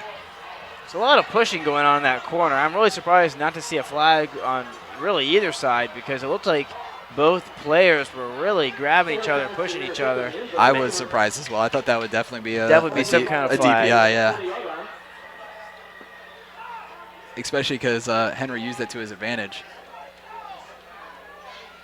Really surprised, too, to see Monticello staying in a shotgun, considering how many times that has hurt them in the red zone so far. Well, they're still scoreless in the red zone attempts. 11:07 now. And an interception going the other way. Wow. Wait, they're debating it. Alex Dudley, are they giving it to him? They are. They are. Alex Dudley with the interception. Oh, sorry, Aaron Dudley.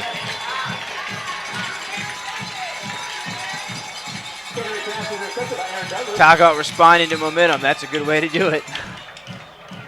That was a good chance for Western to peel away a little bit. Doesn't look like that's going to happen. Monticello gets another shot at that red zone. Ball on the 29, so maybe they can score before they enter it. Ball gives to Tillery as he goes around the corner. He now enters the red zone, staying on his feet, taking a few Warriors to bring him down. And we have an injured Western player.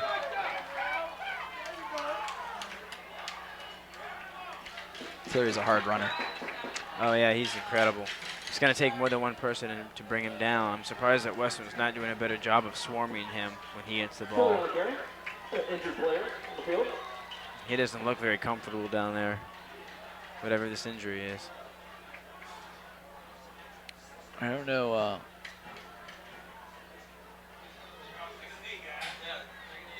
I don't know who the player is, but he was the first one to run into Tillery.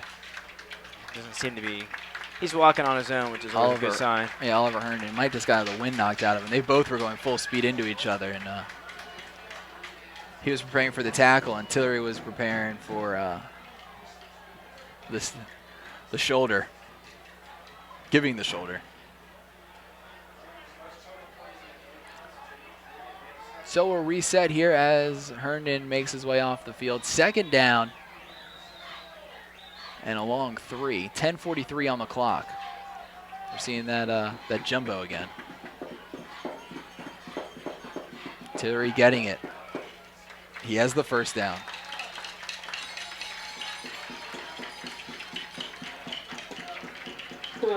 Same situation we've seen over and over with Monticello. On the 20. Oh, he does not have the first down. Also caught at the 19-yard line. Oh. Now they're giving it to him. Been an interesting communication today with the refs and chain gangs, and it's been a little screwy. Tillery going to get it again, trying to turn out of trouble. Trouble seems to find him anyway. Crutchfield there on the tackle. On the carry. Taking down the line of scrimmage.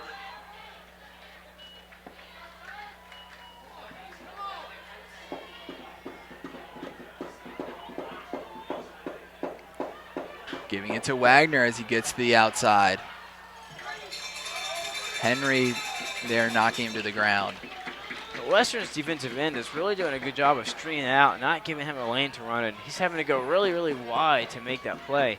The only disappointing thing that I've seen is that the linebackers aren't scraping across very fast, and that's still allowing them to get that edge. You know, when you have a defensive end that is able to do what he's doing, those plays really never should gain more than 1 or 2 yards. Western packing the box. Tillery trying to jump over everyone. And we'll get a slight gain, but a fourth down now coming in the red zone has not been. No, it has not. Not taking the points, not taking the field goal. 13-yard line. That's going to be our fourth down for Monticello. Fourth and a short 4. It's like that same jumbo formation. 11 men in the box. Timeout going to be called by St. Hill. He didn't like what he saw. No, I don't think so either. What would you do here? You take the points, 8:54 left, down 21-17. Well, the risk you take with going for it is obviously if you don't get it, Western's offense has done a really good job of getting some long gains. And the way that Monticello has been running their offense has been very slow. And so risking using up all of that amount of time that they took to get down there and then not taking that opportunity and making something of it. And that's a lot of time wasted, particularly for how quickly Western has been responding to points. So if it were me at this point, I would go for it. I mean, you're in pretty decent field position, so you can hopefully utilize your defense and have them stop Western enough to give you another shot, particularly as close as the score is right now. Because a field goal right now is not going to do much if Western gets the ball back and then scores. Right now we have a final coming in the Albemarle-Charlottesville game. 21-13, Patriots hang on to beat the Black Knights. Game's over, and we still have 9 minutes of play left. Looks like they're going to go for it for sure. St. Hill now noticing something, puts Wagner in motion. St. Hill rolls out, blitz coming, has some trouble. He's going to sprint for it. He has the first down, wow. And he fumbles it out of bounds. That was a heck of a hit that he laid there at the end. There's a lot of commotion over here. And they're waving quickly from the sideline, and that's not good. That's something you worry about. We're going to step away for a break. We'll be right back here on jdsportstv.com. St. Hill on the carry. Have an injured player on the field.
Welcome back here on jdsportstv.com.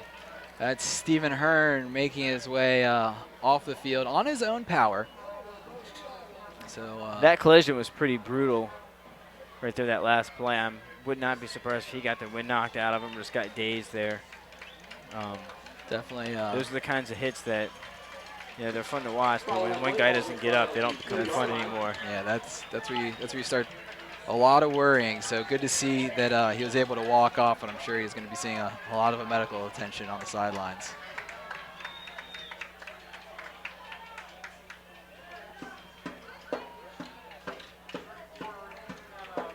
We're having some issue on the official having some issue with silent. Oh, they need to get him into the player's box.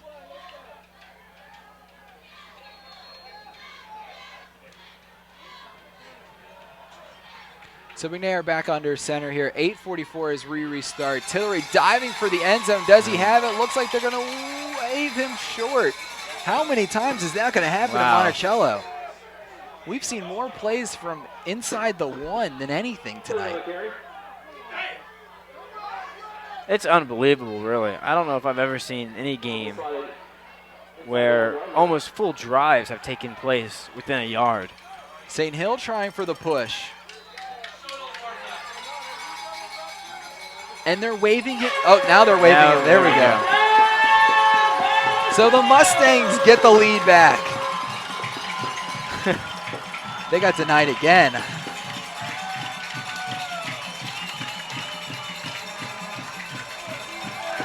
I don't know if I've ever seen a lead change so much in one game in a long time as I have seen tonight with this group. Largest lead we've had is 7 points.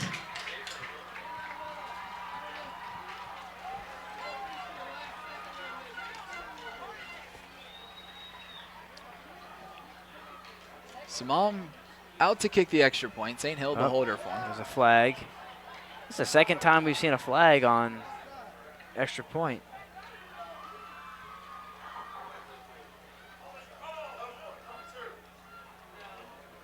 And now we have, again, like some kind of some type of offside call, some encroachment. And we have clarified that is still a stupid penalty, in the words of the At coach. this point, it definitely is, considering it's happened multiple times.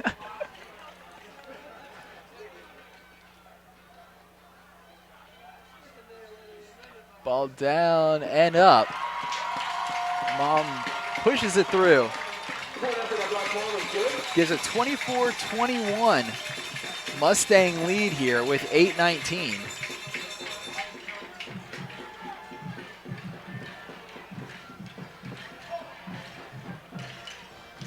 Remember the last time we saw Monticello on the 1-yard line, they had the spike, so they didn't get a touchdown there. No, they did not. Then they had the they had it at the 1, but then got the false start call and ended up kicking the field goal. So they have at least scored points in the red zone, that one field goal, and now the touchdown finally. But these penalties are really making it a much bigger struggle for them and really keeping Western in this game. If you take away those penalties and assume that they would have capitalized on those opportunities, this score would be very different. And Western It'd be a much different game. Western would be playing catch-up here and would be struggling to try to find some way to gain some ground. And Think about that's 4 points you give up on the false start call. Oh, earlier. yeah. The spike on 4th down because the half was almost over. On the spike play, you have 7 more points. Yeah, you leave huge. 11 points on the board. That's a huge difference in a game that is this big and this close, where both teams are so well matched. 35-20. Would you rather have it 35-21 or 24-21? Yeah. I think this game is not close to over, and that's a nerve-wracking situation to be in for both teams. This one's going to be very short. Ball bouncing into the hands of Banks, and he brings it to the 25. That's risky to let that one bounce. Yeah, it is. Those kinds of kicks oftentimes are designed hoping that your own guys can get under that ball before it really reaches, and hoping that once that ball hits the receiving team, that you'll have a guy there to match it and potentially cause a fumble, get that ball on the ground so you can pick it up yourself. It's the safe onside kick. Yeah, basically the pooch kick. 8:14 here. Man goes in motion, fakes the handoff. Henry keeps it going up the middle. Doesn't get past the line. Still, though, few yard gain. It's a good thing that one lowly Mustang was there, because everyone else was covered up. That was Morgan Wilson, the junior. All the other linebackers went with that fake. I mean, the flow was completely down to this bottom tape here. Hearn is back in for Western, so that's a good sign. Good to see that he was clear to get back in. Henry with some time. Throws it low. Ooh, nice hit. Completed pass to Chase Stokes. And that hit by Aaron Dudley. Remember last time Dudley was in the right place at the right time as he got that interception.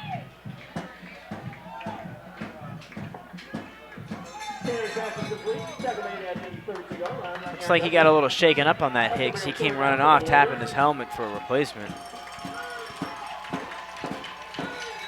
3rd and short. This might be a pass play that Henry just runs. Resets his feet, gets the completed pass. Unbelievable. Banks getting it. What type of, that's amazing decision. How do you do that? I mean, at that level, I mean. With that many big boys running after you. And to even have enough confidence in yourself to make that throw into that kind of coverage is really, really impressive, because, I mean, it wasn't like he was standing there wide open, waving his arms by himself. He was on the move. Henry going to roll out. Throws it long for Stephen Hearn. Incomplete pass. And the Western sideline wanted pass interference. Not going to get it, though.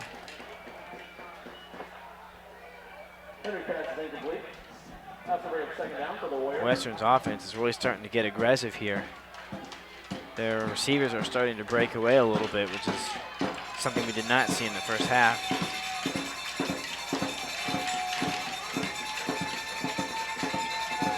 fear is in a game like this where Monticello's gone short gain, short gain, short gain, short gain, medium range gain, is that when you go long gain like that and you have an incomplete pass, you're now still looking at 2nd and 10. Yeah, it's definitely a trade-off with the blitz focus coming, there. able to get the pass off, but trying to get it to Hearn, and there's a too far in front of him. Henry pass is incomplete.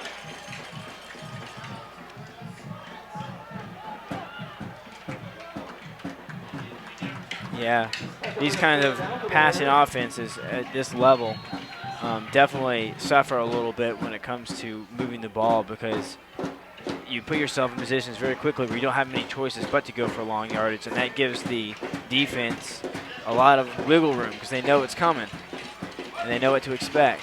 Timeout called by Western.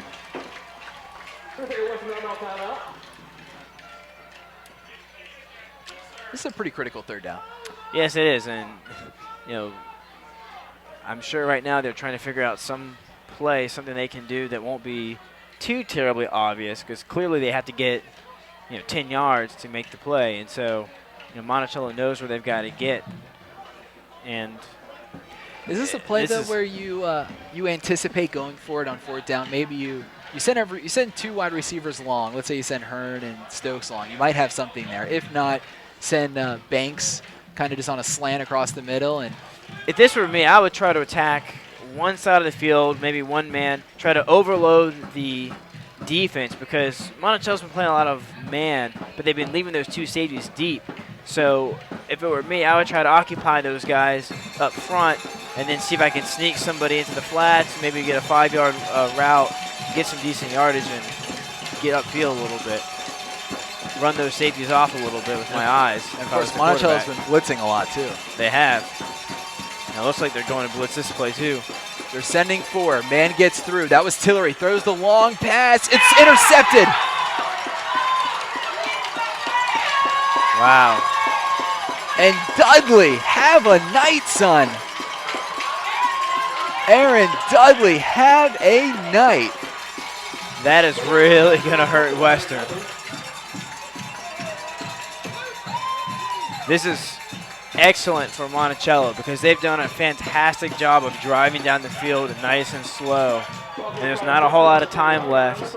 So if they can do that, they're not going to leave Western a whole lot of time. Even if they don't score at this point, all they've got to do is just knock some time off, which they are very, very good at doing.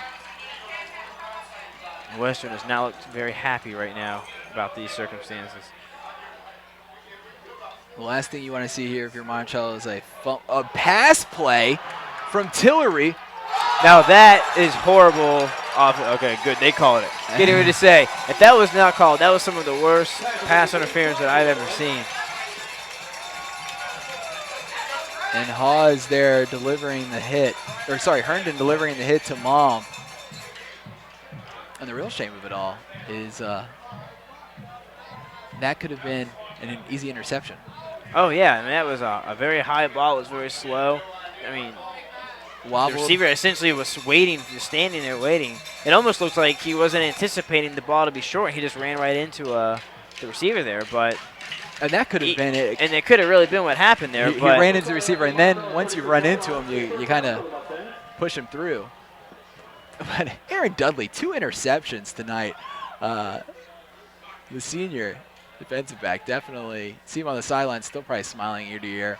Tillery breaking the first tackle, breaks the second one, goes down the sideline. 30 gets tripped up. Right around the 30, I think. Yep. They're going to get it to the 29. Herndon there for the tackle. That was a great cut, actually, by Tillery there, and not very good play by the end. The end attached with the wrong shoulder and just got washed out, which, yes, he covered the edge, but when you do that, you leave a huge hole right off tackle, which essentially is just as good as having the edge, and Tillery was able to cut right through it, and there's just nobody there. Reminder, after the game, we will have an interview with the winning head coach.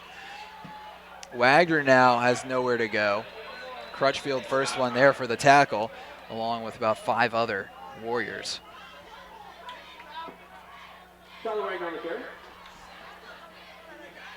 Monticello taking their time definitely now, as they should. Although they're getting close to that dreadful red zone of theirs. Hey, they broke the curse. They scored a touchdown. They now have 10 points in the red zone. I think it's 4 or 5 tries. Man in motion. High snap, messes up the timing. Tillery, though, he doesn't need no timing. Well, I guarantee you, regardless of what happens with the rest of this game, this week's practice will definitely involve a whole lot of snapping practice, and they will get that taken care of because you cannot go into playoffs with such a fundamental, part of your offense not perfect.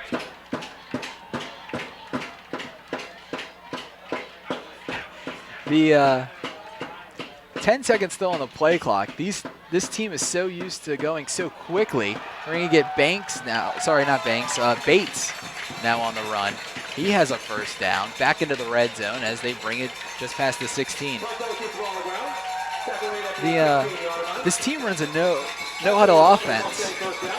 So when you are trying to go slow, it's very hard for them. Yeah, you can see them antsy. They're all on edge just wanting to go, and it is a very strange thing. 20 seconds still on the play clock, and the team's set up. Oh, they're spreading out a little bit more.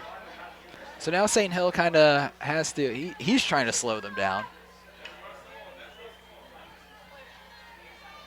Man goes in motion. They give it to that man. That's Wagner. Tries to get to the outside. Crutchfield, the lineman, running over for the tackle. I love seeing linemen do that. When you see a lineman running down the field, making a tackle, not in his little area, it's always a good thing.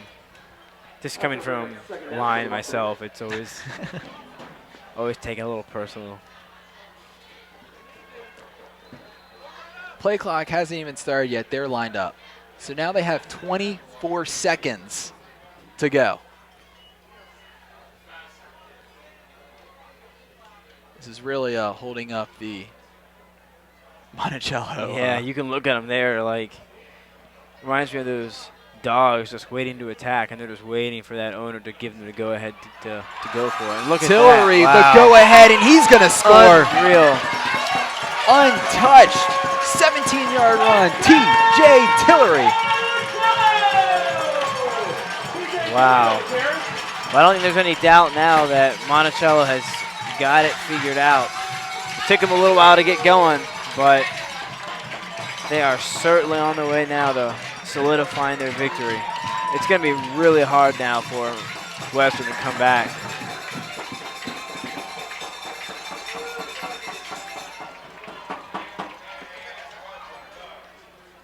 When we started this fourth quarter, 21-17, Western looked to be, Monticello couldn't do anything right, it looked like. Oh, yeah. Now it's completely different. It looks almost, if I had come into this game in the fourth quarter and just seen that, I would have thought the entire game that Monticello was dominant just from the way that they're playing right now. From the enthusiasm you see, how well they're playing, their excitement, everything, their energy. And that's a real testament to their willpower just as a group and as a team. I'd like to thank today's crew from Rising Up Sports. These are students, so thanks so much for your help supporting their education as they're trying to learn, and they're learning on the way, and they do a great job, and we're so glad to have them. Morgan Leake and Ethan Goodman on cameras. Cal Mincer is our producer, and those are 3 students here from Monticello. I believe they're all seniors. And do a great job, and we're glad to have them here all year. This is our final scrimmage play game of the week.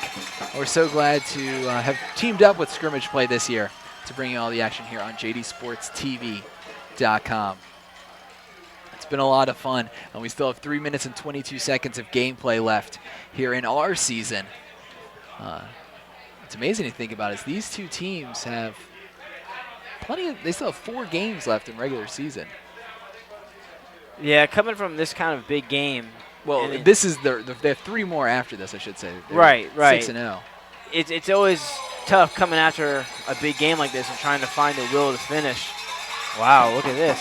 Banks going to carry Wagner on his leg as he brings it back to the 45. Still haven't seen a whole lot of action from kickoff teams. Both teams playing very timid when it comes to the kicking game.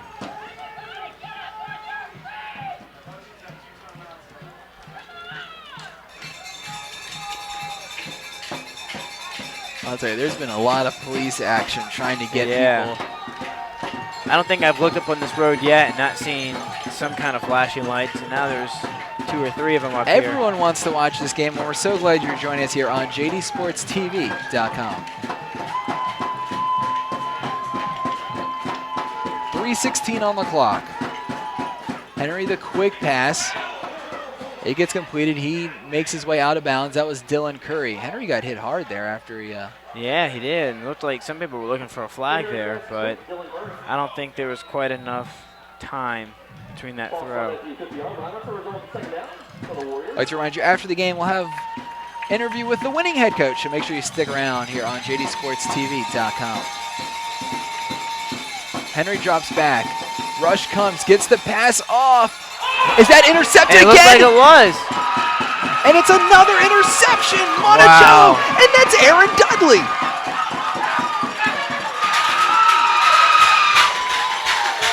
And there goes the stomping of this crowd. This crowd is going insane right now, Aaron. which is very understandable with the amazing way that they are, that the Mustangs are finishing this game. I mean, it's unbelievable. The energy is just Aaron Dudley's incredible. making his way to the bench, and his entire team is coming to congratulate him and wave. You can't even see him anymore.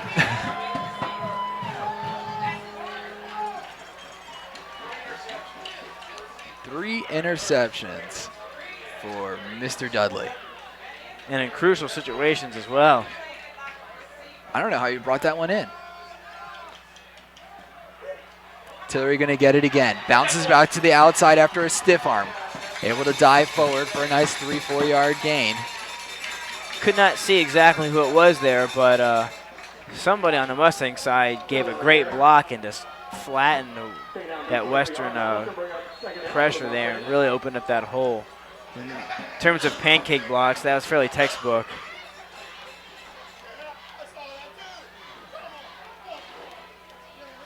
People are still coming over to congratulate Dudley. Oh, yeah.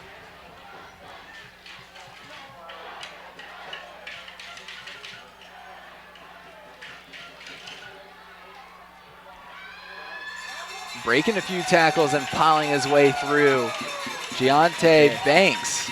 First down for Monticello with 2:11. I think it's safe to say that Monticello has the momentum, the energy, everything is in their favor right now. They are just waltzing right over Western's defensive line, which did not happen early on.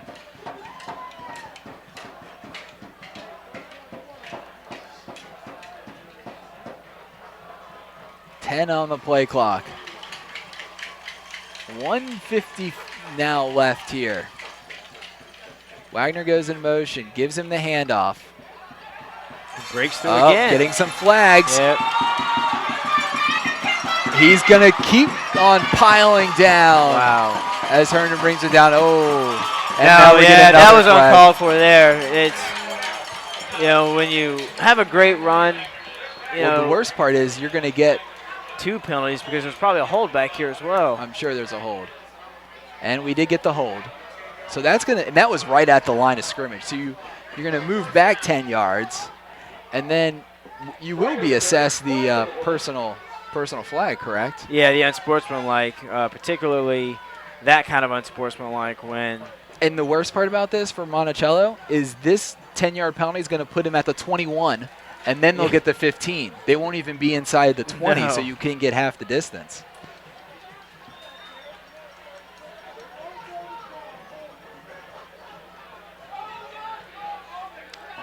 Sometimes guys get a little too excited when things finally go their way and they lose their heads a little bit and celebrate a little more than they should.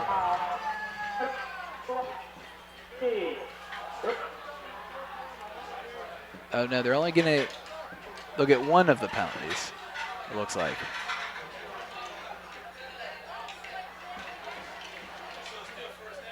So it's 1st and 20 with 1:36. So they didn't get the personal foul assessed.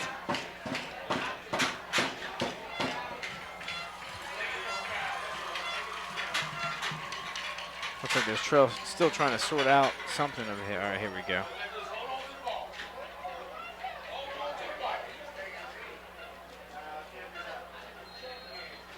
Western has 2 timeouts left. Oh. Clock will stop here at 1:31.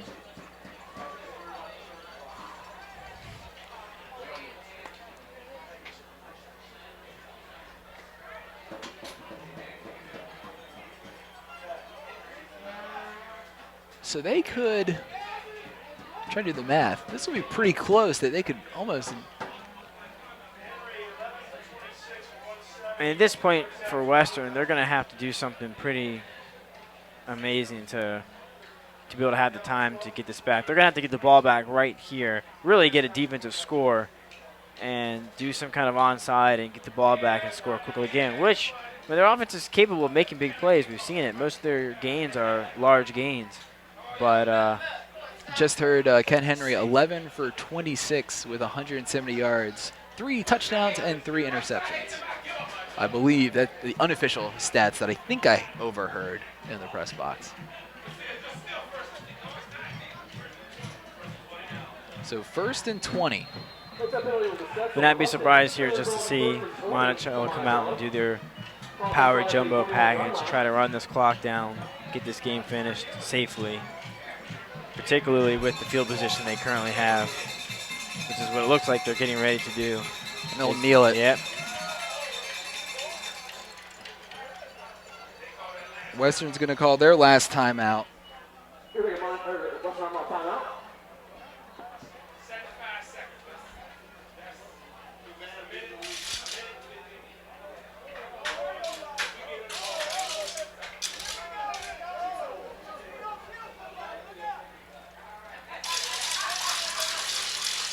I mean, what a 4th quarter for Monticello.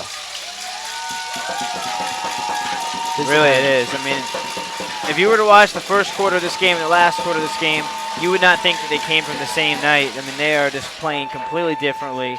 The energy is different.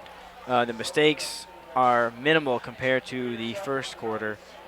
It's funny you mentioned that. The first quarter, the score was, well, it was 14-7 Western, and then Monticello got the lead at the half. Right. Then 3rd quarter, we ended at 21-17, and then Western out with a lead at 31-21. So, yeah, it's been a weird way for them to end each half, but they're ending with leads, and they're ending the most important half with a lead. Doesn't have to be pretty as long as you get there. And I think that's a lesson that Monticello has definitely learned tonight, if anything else.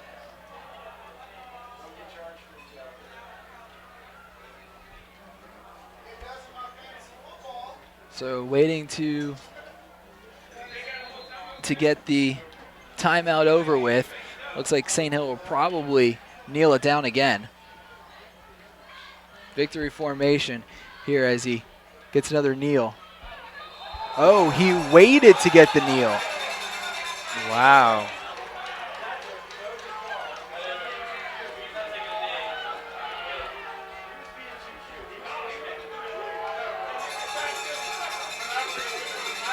It's always a little frustrating to see a game end this way when you have 1 minute and 20 seconds left and temperatures start to rise and guys just kind of... They're going to wave the flag off. See, that's... St. Hill there, though, didn't immediately kneel. So they were coming in for the tackle, if you will. Right. Well, I'm sure he was hoping to let some more time, maybe another second or two, drift off before he kneeled. That's one reason why when you're on the offensive line, it doesn't matter what's going on, you still got to be aware. You can't let guys just run through and get free shots.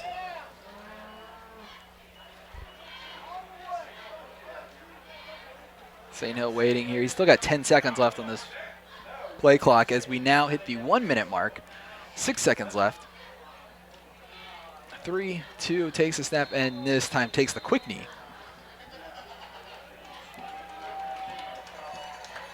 So this will bring up 4th and 28. Play clock just it hasn't even started yet. They haven't waved it.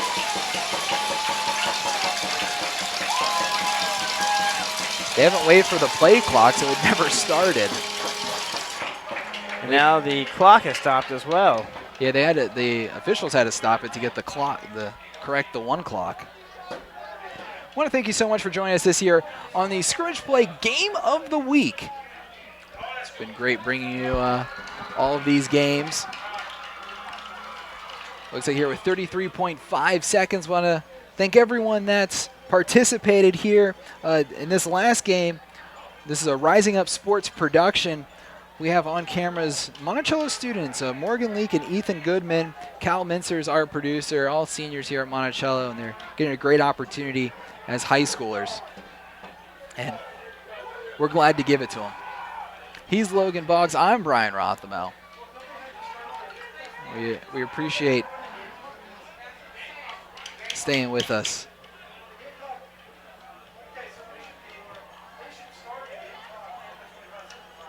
Not sure what's taking so long for them to get this set up here.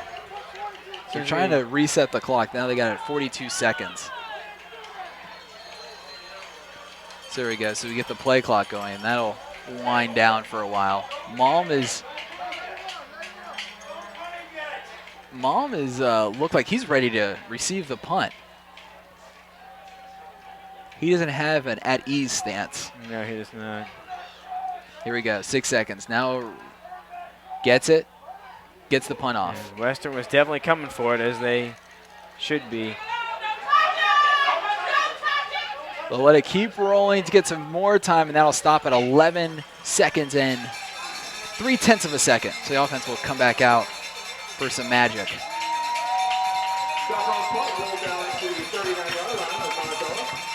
Definitely some frustration on the field. You can see it in the way that these teams are moving around now.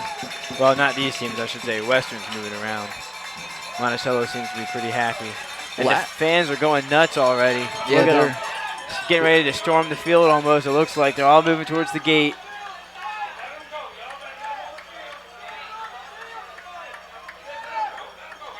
Last year, Western came in the Battle of Undefeated and beat Monticello.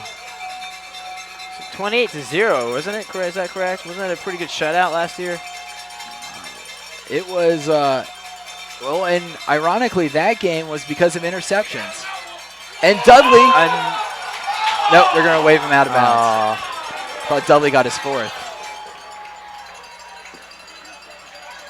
The Monticello students are trying to find a way over the fence. And they're getting stopped from every direction. They are.